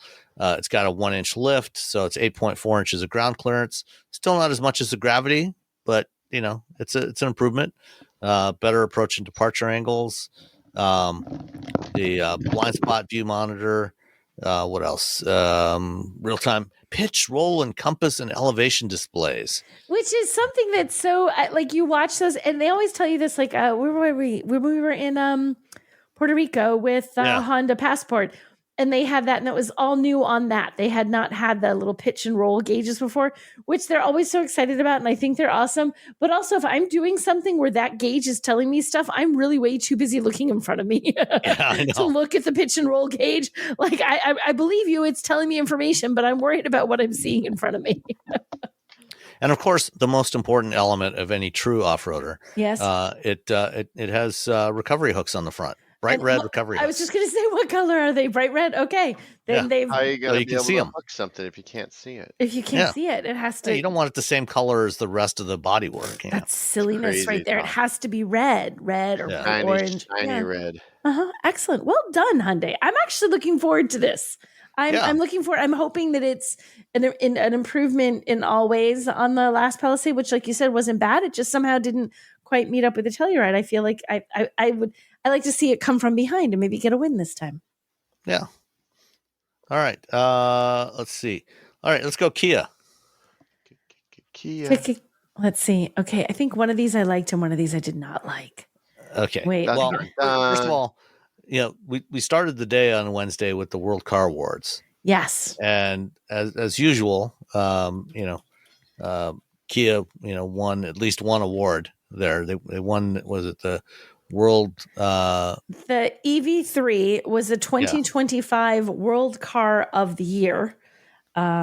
Which they do a really good job of making sure we can all drive these cars because we don't have this here. So they have them they do that LA test drive before the Los Angeles Auto Show, and we all had an opportunity to drive it very briefly, but enough that everyone between the world and us was really impressed with it. The world. Can I just say one of my favorite cars I drove in the whole year was the World electric vehicle, the Hyundai Inster or Casper Electric, depending on where you live. It's either the Hyundai Inster or the Casper Electric. They marketed it under different names at different places in the world. None of those places are the United States, but I love that car. I loved that thing. It is the cutest, most personality-filled little tiny EV that would just be perfect for someone who needs just a tiny little car, city car, whatever. It has so much personality. It was so much fun to drive. I wanted it to win a thing. So World Electric Vehicle, I was excited. But yeah, the Kia EV3 was World Car of the Year. And they have confirmed that the EV3 is coming to the U.S. market in the first half of next year. Yeah. So we will get the EV3. And unfortunately, because we are getting the EV3, we are not going to get the Kia EV4 hatchback, which is actually the one that I really want. I know. We all kind of want. But we are getting the sedan. It did. I mean, the hatchback looks so good. Yeah. It looks good. But we don't, all three of us know this. All of our listeners know this, that this is a cute, fun little sporty hatchback. So nobody will buy it. Right. Yeah. Of course. Like everybody else, everywhere else will. That's why we can't have nice things here. Nice things. No one will buy them. This will not do well. It would not. It makes sense. I want to argue with their choice. Dang it. They're absolutely right. Dang them. Yeah. It's, I mean, from looking at what the market, what they're likely to be able to sell in the United States, it's the right choice. Yeah. But I do want the EV4 hatch. Yeah. But the EV3 is coming. It's a really good car. I haven't driven the EV3 yet. I did get a chance to sit in it last fall when I was in Korea. Mm-hmm. And it was, it's got a shocking amount of room in the back seat. Did you get a chance to drive it, Robbie? I didn't. I was unable to do the event. I was on the Hyundai thing, and with the job, it's hard to say, "Hey, I'm just going to be gone for a few days in the middle of the week." See, just drive cars because that's not like my main job. It's a great little car. It's great. Yeah. I think it's gonna. I do think it could do quite well here, honestly. So I'm not surprised that was their decision. I think it'll do well. Yeah, but I like that little hatchback. Sadness, dismay. But the EV4 sedan is coming. It's going to be available with 2 different battery sizes. The bigger battery will give you up to 330 miles of range. Mm-hmm. It's only got the 400 volt version of the eGMP platform instead of the 800 volts. So it's a little more affordable. So it won't charge quite as crazy fast as, an Ioniq 5 or an EV6. But it will, it should still do pretty well. So do you guys like how this looks? The EV4? Yes. Honestly, no. What happened here? I was standing, I was standing with 4 other people when this went on this, like we saw it, and we all went, ooh. And like we looked at our faces and all of us had this, what? Huh? And then it's got some weird lines. Well, and then someone said, and it was like, they're showing you the reveal and it's like in videos and stuff. And it's kind of like the reveal images were like distant images, sort of maybe close up. And as she said that, it's a close up shot. She's like, oh no, it didn't get any better close up. No, I don't, what the back, what? I don't like this car. I don't like how it looks. I love you, Kia. I can't figure this car out. Well, I mean, the back end actually does look a lot like the K4 sedan. You know what I see when I look at it for some reason? All I can see is a Toyota Prius. I don't know why I see Prius in the back end of that car, but I look at it, something about how it's shaped makes me, I know, that's just me. Okay. It makes me think of a Prius. And there's like 850 different angles on that back of that car. I counted. There's 850. And all going in different directions. All going in different directions.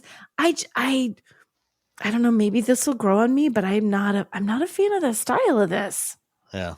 Do you like it? Do you like this? Like, did you look at it and go, not wow? Especially, no. What about you, Robbie? That's why I want the hatchback. The hatchback, actually, the whole back end is completely different, and it looks so much better. It's a very weird back end. It's like you got like 3/4 done with the car, and they're like, oh, we got to do a back, and they're like, they just grabbed something and shoved it on. Like we had this in the parts bin and that in parts bin and that. Let's say we have enough parts. Okay, this, and this. Smoosh, smoosh, smoosh. This all works. I'm wondering like how's the trunk open? How's it what is the benefit of this back end? Is do you have a lot of trunk space? Can you fill? Because it looks like there's a lot of space for your stuff. I think there's a decent amount of trunk volume, but as we talked about earlier, like with the BMWs, not a huge opening. Yeah. So it's not. It looks like it's a hatchback. No, but when you look at the seams, like if you really eyeball the seams, it doesn't seem like a very wide opening. Like no, it's not. I saw it with the trunk open. You did see it with the trunk open. It looks like just a has very regular old trunk. Yeah. So I haven't seen it in person. I opted to stay home instead of going to do the auto show. It's an odd car. Like sometimes I'm like, oh, and then sometimes I'm like, you know what? It's weird. I like weird things. So we'll see. Maybe I don't know. Later maybe on. I'll change when maybe once I drive it, I'll feel differently and see it and get some time with it. But at the moment, I'm a little like, the inside looks great. I have nothing to knock on the inside. The inside looks fine. It fits Kia's vibe and it's attractive, eye-catching, all the things that you would expect. But the exterior is not working for me. It's not. It's just not. It's Kia's Aztec. I don't know. We'll see. Maybe people love this thing. We'll be like, oh, I guess we're the weirdos. I know we'll have to. Right, we're the weirdos that want the hatchback and don't want this. It is very weird that they essentially. It looks like a hatchback. It is, but almost. It's not. Almost, the design is that of a hatchback. Yeah, it should be a hatch with that rear glass opening with the. Yeah. Opening up, right? Like the Grand Coupes or the Civic hatchback, the current Civic hatchback. Yeah. I feel like if they just brought the hatchback, it would. I guess when they're like, well, we already have the EV6 as a hatchback, so we got to do something different. I guess I don't know. Yeah, but if you want something, a little bit smaller and more affordable than the EV6, I think the EV4 hatch would have been a great addition to the lineup. Yeah, and then get the EV3 coming, which looks dope. And I talked, on my way out on Wednesday, I was chatting, I ran into Steve Center, who's the chief operating officer for Kia of America. And, we were chatting about it. I told him, I really want the EV4 hatch. He said, yeah, I know, but we just don't think we can sell that many of them. So, yeah. Well, I mean, the EV6 compared to the Ioniq 5 just isn't selling as well. yeah. I think they're like, well, Americans don't like hatchbacks, I guess. Even though we like them, everyone else is like, well, I don't know. But we are getting the K4 hatchback. Yeah, that's true. Well, the K4 is like a little... Yeah, that's true. I don't know. Mini wagon. It's a little wagon. What do you think of the K4 hatchback, Nicole? K4? The K4, that K4 was. Wait a minute, let me pull back. K4 I liked. I mean, wait, K4, click. Yeah, I like that. Yeah, I'm okay with that. K4 is dope. I like it. Just I love this gold color, whatever the color is in the press kit. I don't know what I do not know what this. It's like this really metallic-y, bronzy color. It's really slick looking. Yeah, the K4 looks dope. Just throw the EV4 inside the K4. Right. And then just move on with our lives. There we go. Yeah, I like this much better. Okay. Well, the EV4 and the K4 hatchback are arriving this fall. The EV4, they haven't announced official pricing, but I talked with somebody from Kia, and they said it'll probably be like 37, 38,000 to start with. Okay. And similar pricing for the EV3 when it launches next year. Of course, all that's up in the air with tariffs and stuff. But it'll definitely be more affordable than the current offerings. Yeah, that's a good thing. Yeah. All right. Subaru actually had two press conferences on Wednesday. They had the first press conference and then the last one of the morning, I think. The first press conference, they had two EVs. Dun, dun, dun. So one was a refresh, a mid-cycle refresh of the Solterra, which, frankly, I don't think any of us were all that impressed with in its original iteration. Correct.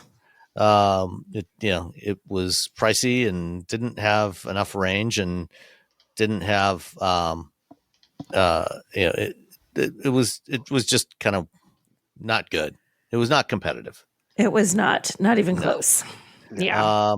So they've done a pretty substantial mid-cycle update of that. And we've talked a little bit, we've referenced a little bit, they've shown the refreshed BZ4X in Europe, and also the Lexus RZ.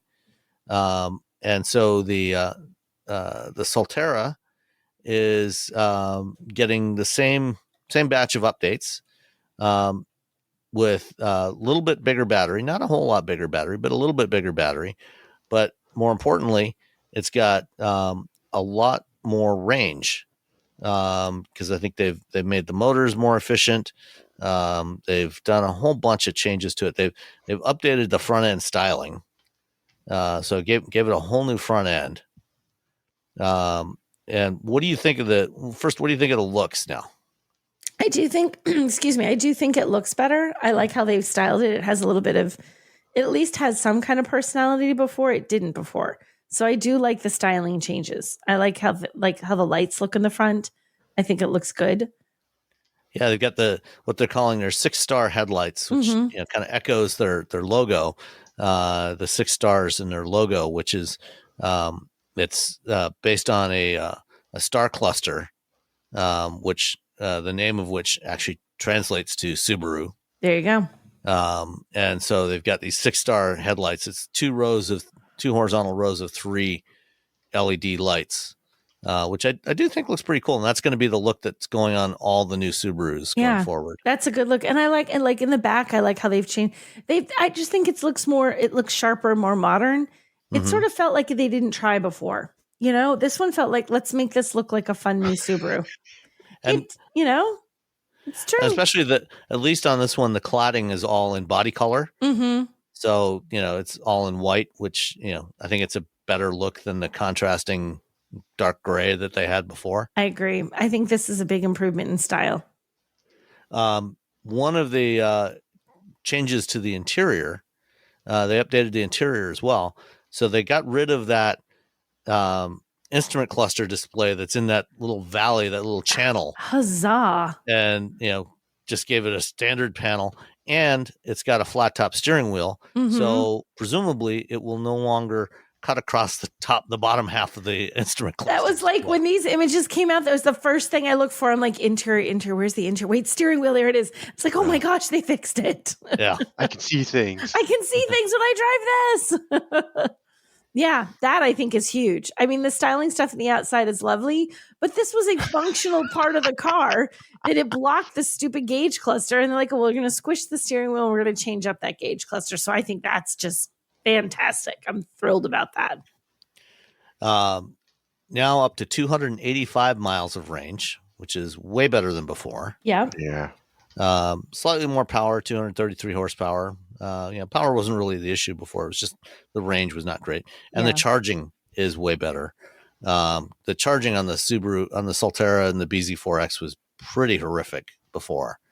So now it peaks at 150 kilowatts, and it's got a much better charging curve. It'll go from 10 to 80% charge in 35 minutes. Again, not top of the class, but at least, getting more respectable now. It's better. Yeah, it's an improvement. Yes. Less embarrassing, to be honest. Less embarrassing.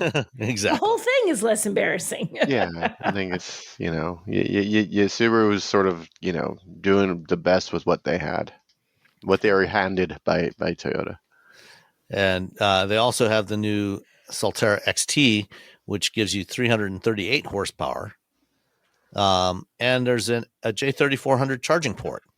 Dun.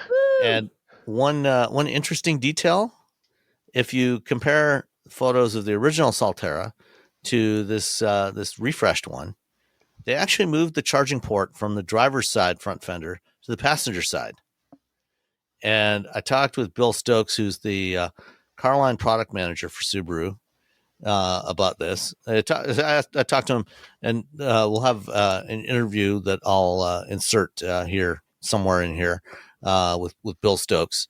But he explained that the reason why they moved the charge port over, because if they're going to have access to superchargers, putting it on the right front fender instead of the left front makes it easier to charge superchargers, again, because of those short cables that they have. Cables. Yeah. So this should be able to reach.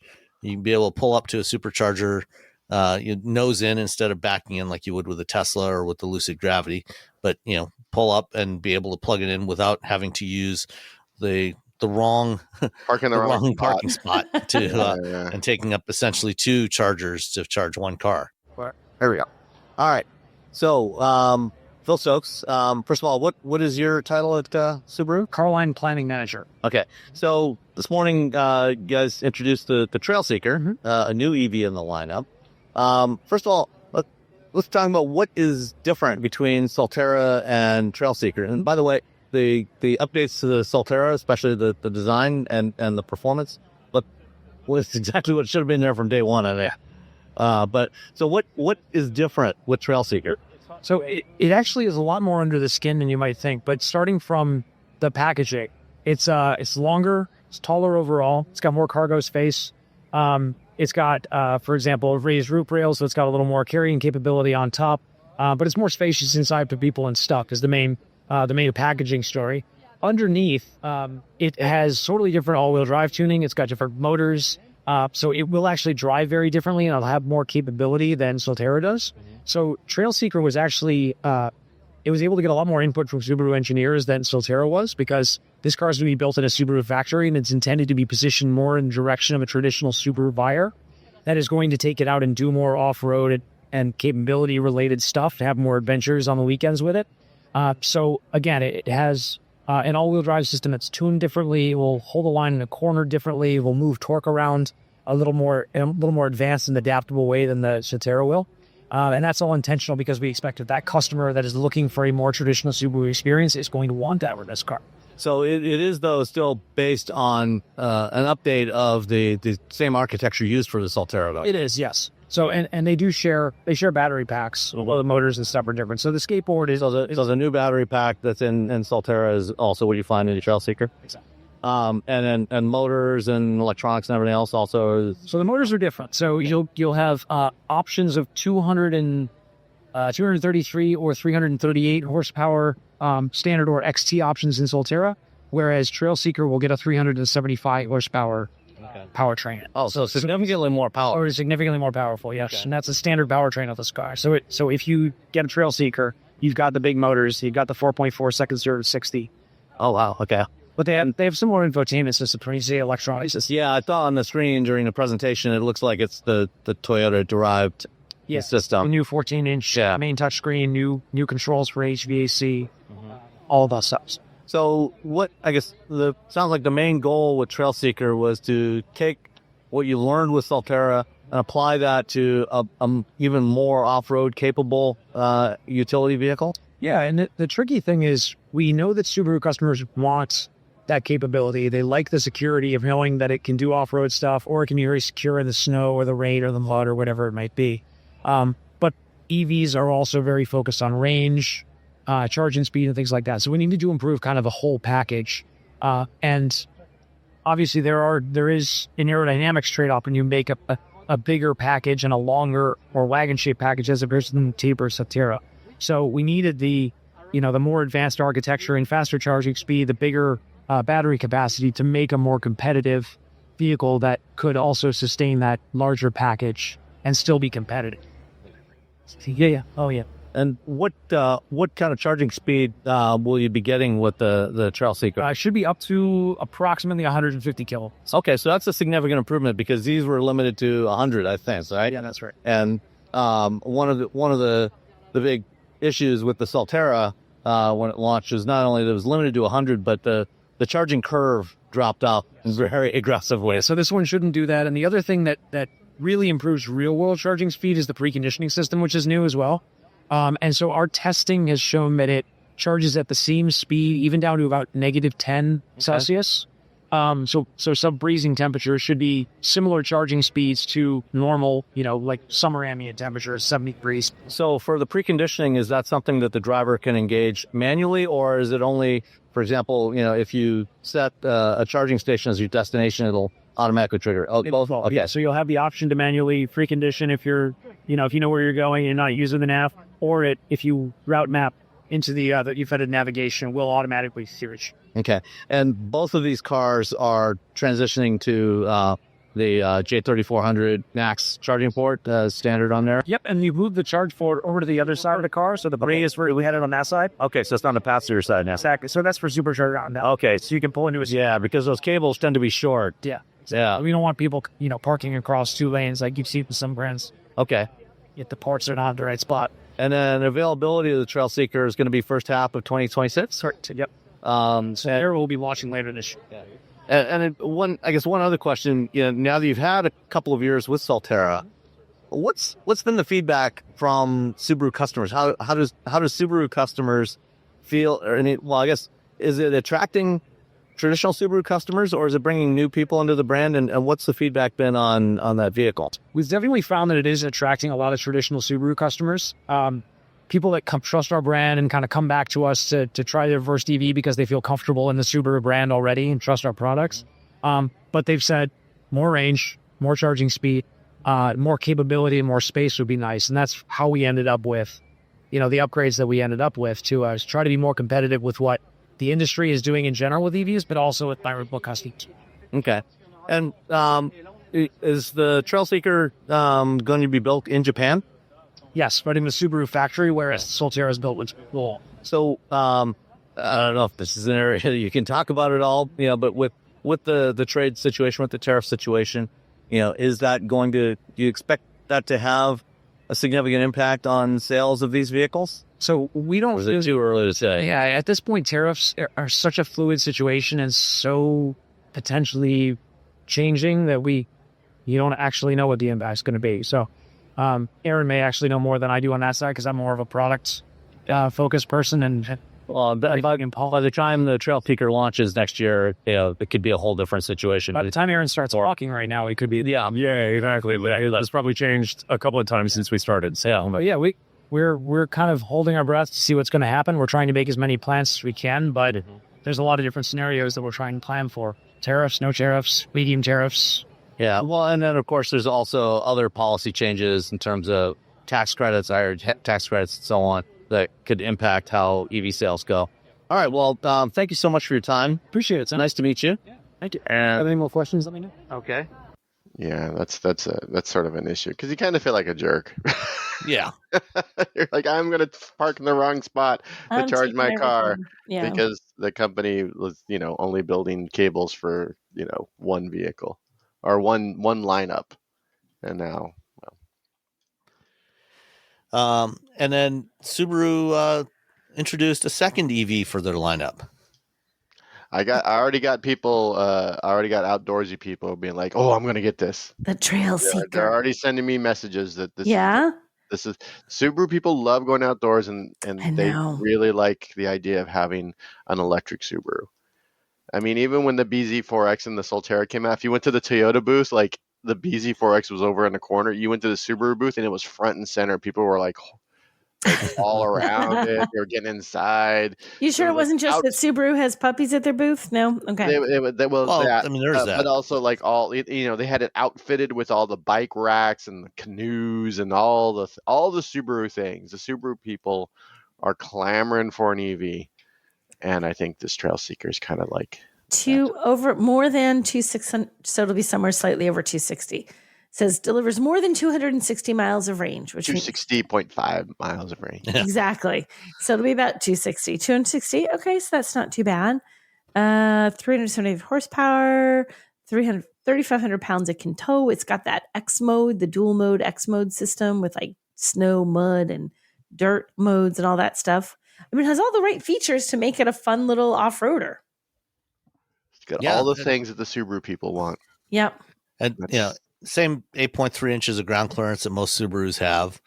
And this one, it's based on the same platform as the BZ4X and the Solterra and the RZ. And in fact, if you look at the photos, you can see like the front fenders. A lot of the sheet metal is actually shared with the Solterra. So it's got a lot of the same curves. I think the doors are actually the same, but it's a longer. It's like 6 inches longer than the Solterra, and it does have the black fender cladding. But I think the way it's been executed here, Subaru thing. Yeah, it actually works better here than it did originally on the Solterra. I think with the new front end that they put on it, I think it all merges in better. Yeah. So basically, you can think of this kind of like an electric Outback. Yeah. Which is what people want. They just want an electric Outback. That's perfect. That's the Subaru people. They're like, I want to be able to put my stuff on top and sleep in the back, and I want to fill it full of dogs. That's it. That's the whole Subaru thing. Fill it full of dogs and outdoorsy stuff. Mm-hmm. Maybe a few like fish stickers in the back. Yeah. So the Trailseeker is launching beginning of first part of 2026, and unlike the Solterra, which is built in a Toyota factory, this will be built on a Subaru assembly line, which is that was kind of unexpected. And It's good for them because it gives them that experience to do this. Yeah. And again, talking with Subaru, they had a lot more input on tuning this one and getting this one set up the way they wanted to make it feel more like a Subaru than they had with the Solterra, with the original Solterra. Yeah. I think hopefully Subaru owners, Subaru fans will like this. What do you think of the name? I heard a lot of people complaining about the name. Trailseeker? Trailseeker? Yeah. Why? Not sure. I mean, they always have names. I don't know. I'm fine with Trailseeker. I mean, what's Impreza mean for? That's good. That's right? Good point. I like Outback. I'm like, all right, Forester. Okay, cool. Impreza. What?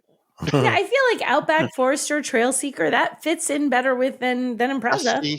Let's bring back the Justy. That's what I'm just gonna Justy. Russ had a Subaru Justy. say. He did? Really? Yeah, You fit in the Subaru Justy? Russ is pretty tall. he barely fit in this. Oh my God. It was that What was the little 2-seater sports car they had? The XR I don't remember The that. XT Coupe, XT. I think that's might be the weird looking one, Yeah, that thing was the wraparound glass. Yeah, that was the XT, I think. Yeah, the XT. That thing was. Bring back the XT. Nah, No. Don't bring back the Don't- Justy. Don't bring back the Bring back the SVX.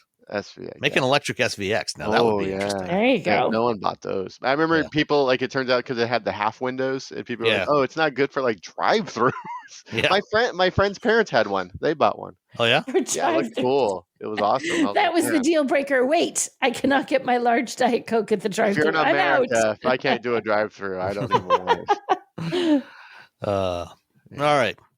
The second Subaru press conference, they had the new Outback, the 2026 Outback. It's a SUV now. It's an SUV now. I know. Who's going to say it? I'm not going to say it. I'm just gonna say it's an SUV. There's no more legacy of the legacy here. Yeah, No you more know, legacy.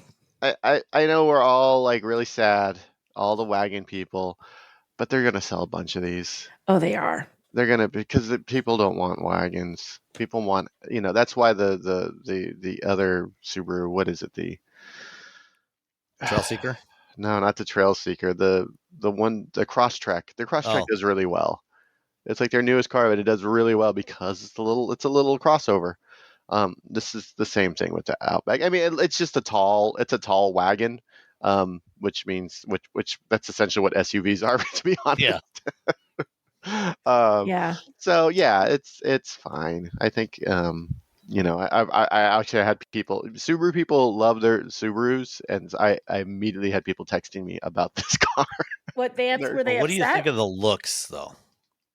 I think they found it a little too boxy, maybe. I think the front end they weren't like really fans of. I'm fine with it. I think it's I like the previous looks of it. I think it's a little front. I don't like flat front ends, to be honest. Like when they're just like it looks like the front ends of cars. Like everyone's trying to make them look like a pug. Yeah. Like it started with the Ford Raptor and it's just continued ever since. Like how can we make our car look a little bit more like a pug? That said, in profile it looks cool. The back end's nice. They're gonna sell a buttload of these things, and the Subaru people are going to be a little like, boo, no more wagon, but then they're just gonna go out and buy it anyway. Yeah. So, I think it's going to be. And again, fill it full of dogs. Yeah, it's going to be a slight adjustment for people who like that whole wagon thing, but I don't think I think most, for the people they lose because it's not wagony enough, they will gain twice that for people who are like, look at this SUV. Even the people they lose are just going to turn around and buy it anyway because Right. Subaru people love Subarus. As someone who on his second Subaru, Yeah. and like every time a new Subaru comes up, I'm like, oh, let me see what they got here. I don't know what it is about the brand, and it's never been a brand with like really pretty cars. Like I had a But that's not bug-eyed their WRX. thing. Well, the I had a SVX was Bug-eyed the WRX. closest they ever got to a pretty car. Yeah, and I love that. My WRX Sport Wagon was my favorite car ever. Of all the cars that I've owned, I love that car, and I'm still sad that the engine exploded. But yeah, so no, it would be nice if it, maybe if you get a manual. No one's going to buy it with a manual, so They're not going to build that, Robbie. they're not going to build that. You can still get the WRX. I drove Yeah. the recent WRX, and I actually really liked it a lot, like way more than I thought I would. And it's just every time you get into that WRX, you just fall in love all over again. And then you fill it full of dogs. You fill it full of puppies. You fill it full of puppies. That's the Subaru way. Fill it full of puppies. All right. And, what's that state that everyone buys a Subaru in? Virginia, Vermont. Vermont. And it was Vermont. I knew it was one of the V states. Vermont. Subarus are huge in New England in general. They're Well, huge. Oregon and Vermont are like that's Subaru country. Yeah, we have Subarus here, but it's a lot, and where I live, it's a lot of like BRZs. A lot of BRZs are Makes sense in California. Yeah, we love going fast and having a manual transmission, I guess.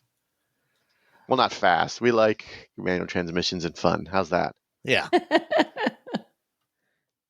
All right.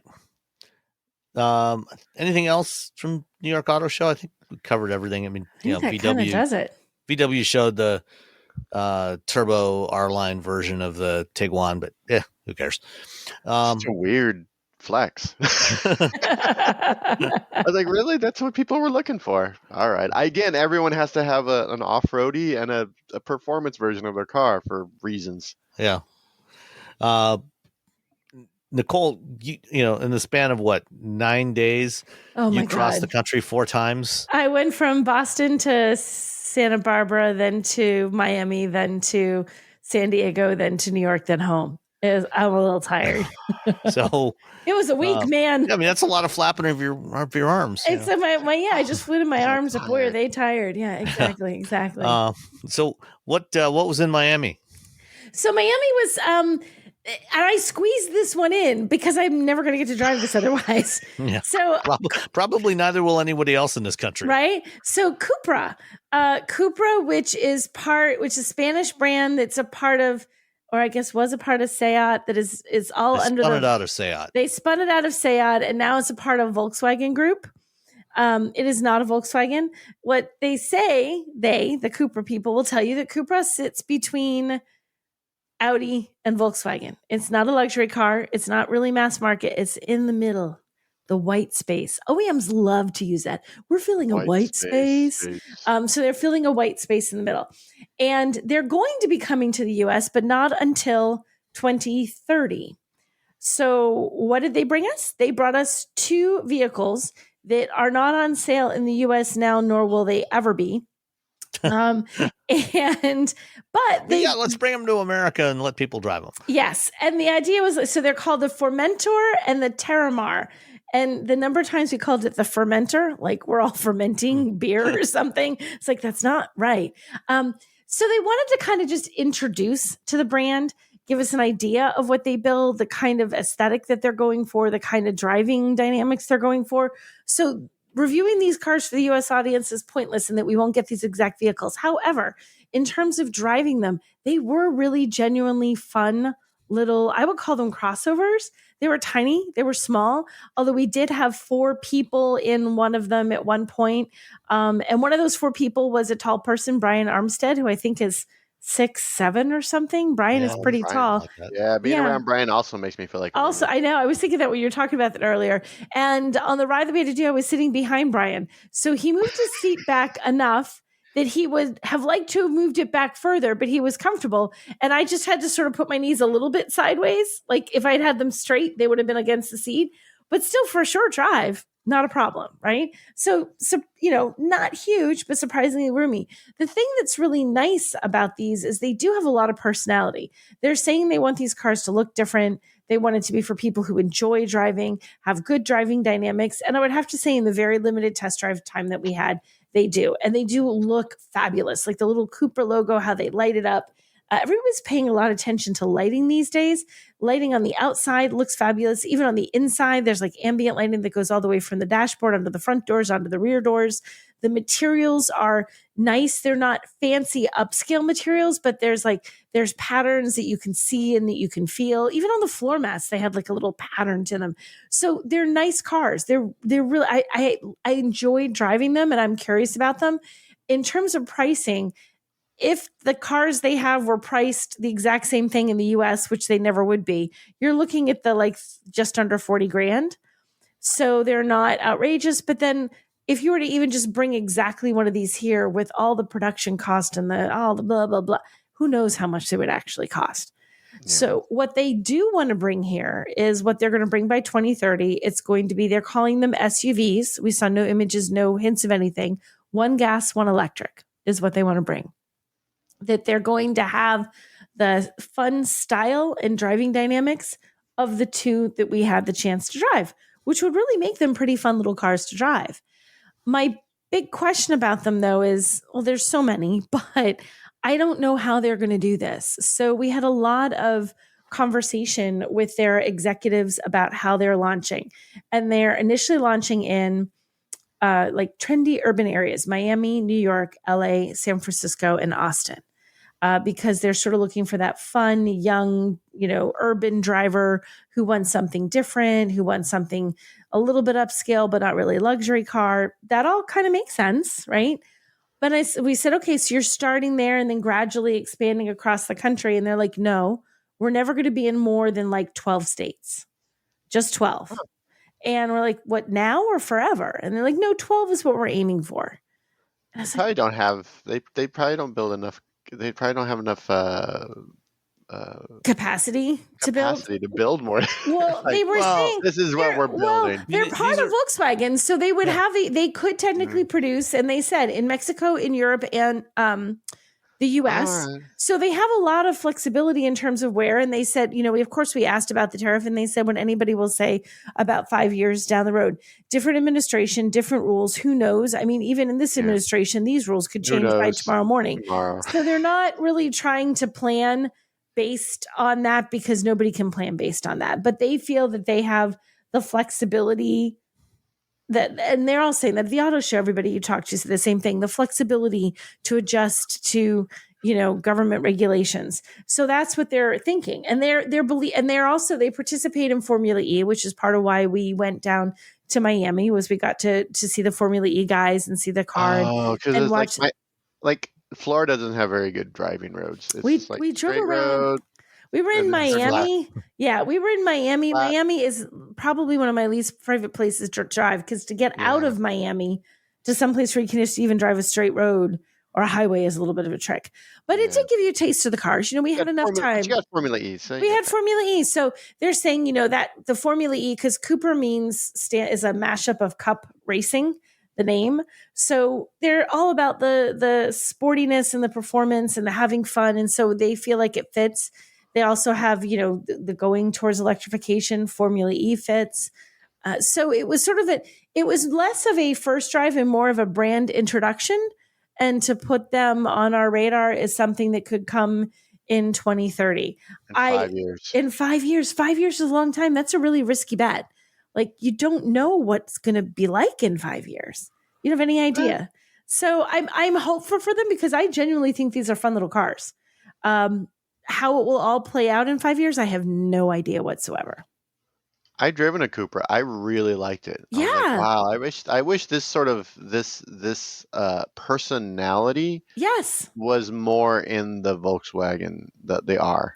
Exactly. Like this sort of the personality is like very like, yeah, let's party. Yes. It's fun. Like Volkswagen is like they're not especially exciting, and Audi is a luxury car and they're fine, but like this one is like like in between. Like I have just enough money to have some fun, but I'm not going to get fancy about it. I'm just going to go have some fun. So I liked the cars. I really liked the cars.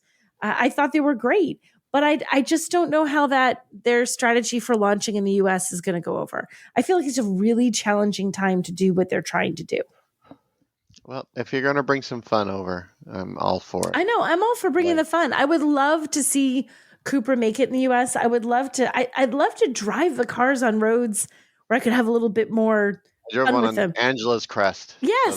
So and have like some actual drive time to really, truly assess it. Because we had like maybe an hour and a half each the one day. And then we took out the other one the other day, only if you wanted to. So we had, half an hour behind the wheel of that one. So it's very limited driving, but in that limited driving, I'm like, these are good. These are fun. I like these. I want this to succeed. I want this to come to the US and I want them to knock it out of the park, but I'm a little nervous. Yeah. Yeah. Well. Yeah. I mean, it's going to be tough, to launch another niche brand. I mean, certainly, these are all built on VW platforms. These are all built on the MQB platform. So, VW could easily build these, in Chattanooga or in Puebla, Mexico, and, sell them in the US. But, the problem is creating brand awareness for a new brand is time consuming and expensive. Mm-hmm. And people still don't know what Genesis is. Yeah. Right. Exactly. They make good cars. People are like, what? I'm like, what is that? I'm like, it's a Genesis. They're like, what? And that's been 10 years Genesis has been here. 10 years. That's a long time, and people still don't know that brand. And they're a solid established brand now that people don't know. It's hard to establish, and they're more widely available. That's the thing that concerns me. You can get a Genesis anywhere. You can get a Genesis. You're not going to be able to get this anywhere. So keeping the number of states where they have dealers smaller really hurts their ability to build that brand awareness. Yeah, but I mean, if you pick the right states, though, that's where most of the sales are likely to be anyway. Yes. For a brand like this, and then if you're not worried about trying to market the thing and support it in places like Iowa, right, or Nebraska, where you're just not going to sell them. Yeah, you're just not going to sell very many. You focus on California, Florida, Texas, a few other states. That's where most of your sales are going to be. Make sure you've got dealers, and because these things are all based on VW platforms, VW dealers will probably be able to service them if I don't know. We asked them about how the dealerships would work, and they were very adamant about having Cupra dealers that are standalone, that are Cupra for the Cupra but I mean, if you need service, and you're someplace where there's no Cupra dealers around, you could probably get it serviced. But I think it's hard. I think it's hard to build buzz when you have a limited area where you're building the buzz. You can't get as excited. Everybody can't be excited if you only know about it in a very narrow range of the country. I don't know. I want them to succeed. I really do. Because I really like the car. So we'll see in 5 years what happens with Cupra. All right.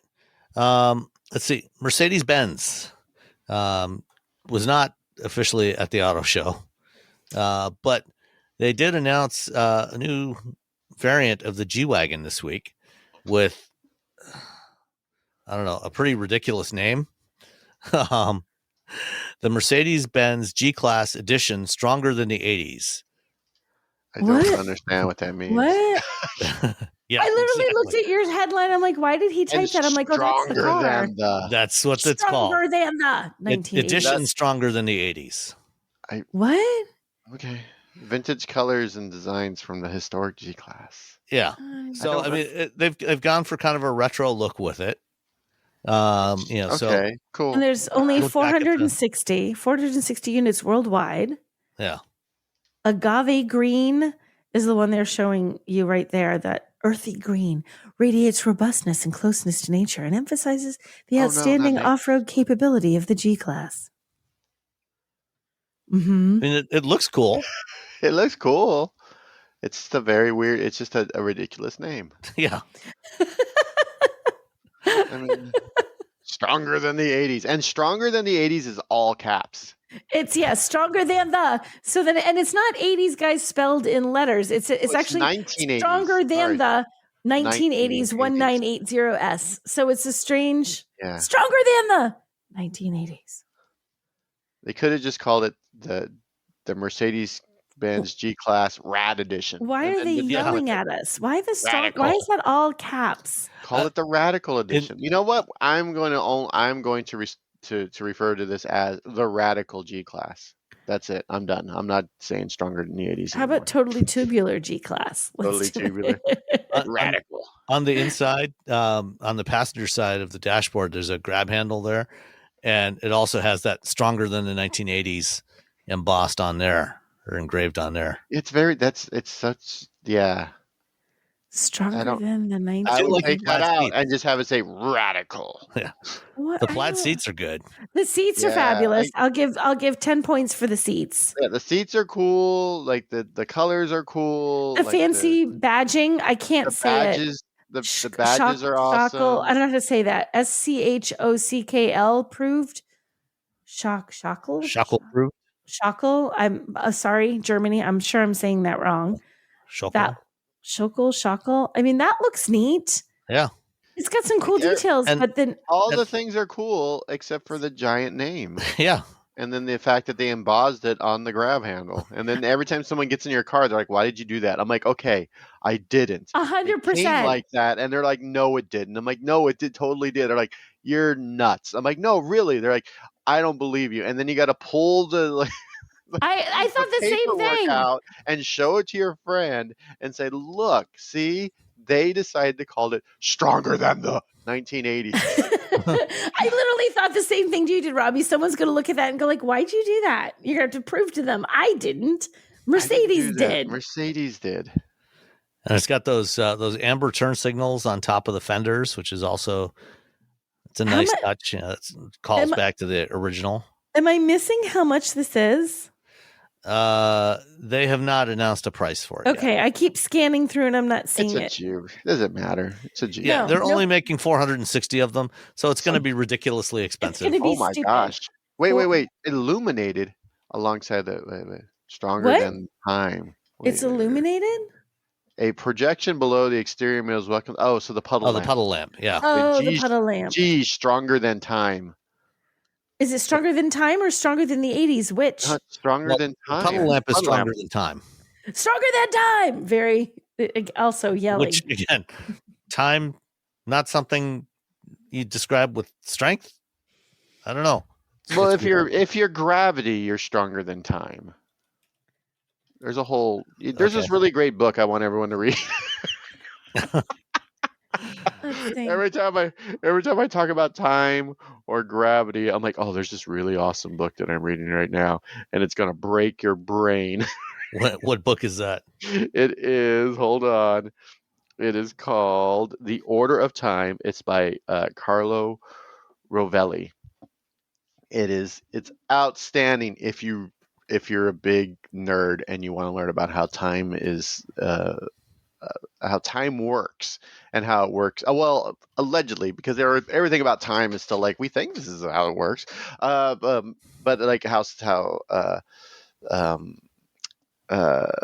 gravity affects time. You know, if you live closer to the Earth, this Earth's core, time is quicker than if you live in the mountains, and it's just it's a whole thing. That's hurting my head to think about. And that's like the easiest. Robbie. That's the easiest part, and then it just gets crazier after that. Like if you're on another planet, like now is not the same as now. It's wonderful. It's a wonderful book to read or listen to.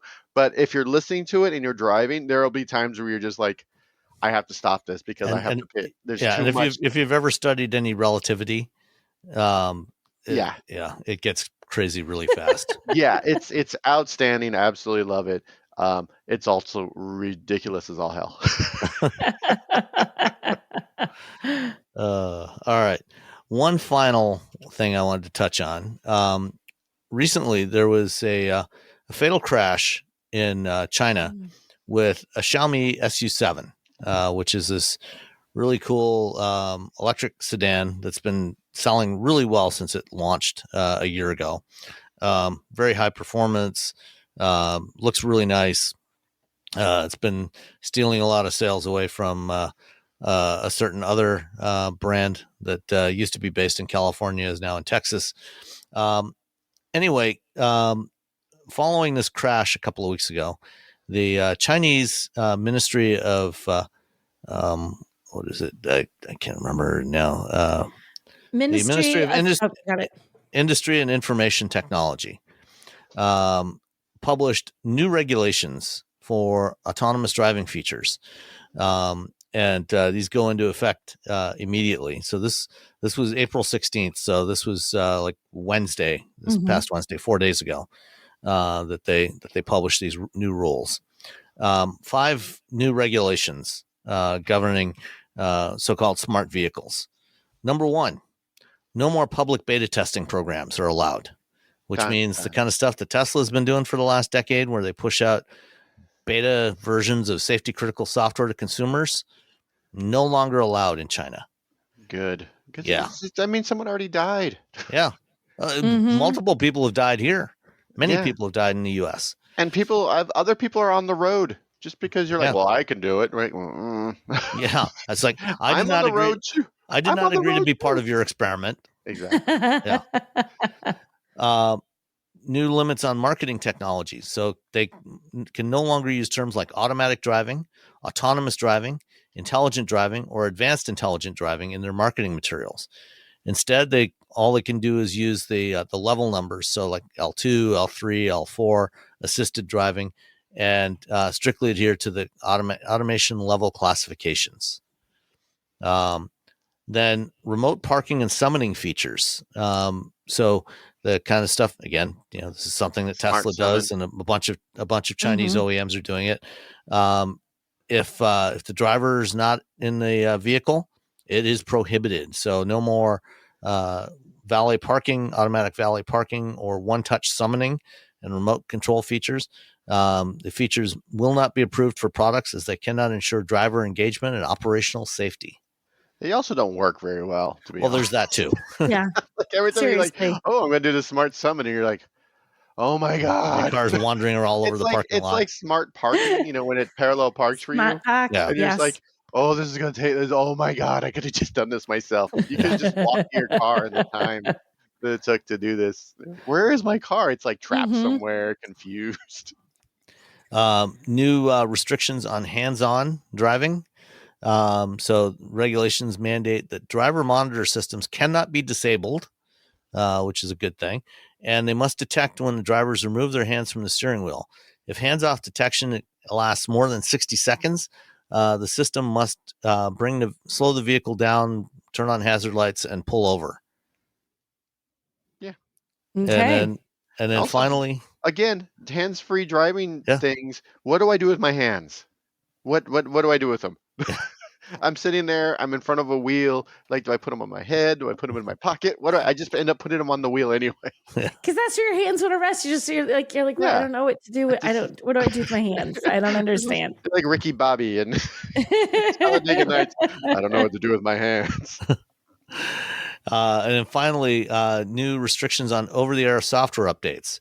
The regulators have criticized the frequency of over-the-air updates, and so now for automakers, they have to reduce the frequency and improve version risk management. So basically, they got to do more checking and validation before they push out updates that may or may not actually work. And emergency updates will now require automakers to go through the standard safety recall procedures and approval from the State Administration for Market Regulation. So all of this, I think these are all very valid, very common sense things that should be done everywhere, not just in China. There's nothing here that shouldn't be done in every market.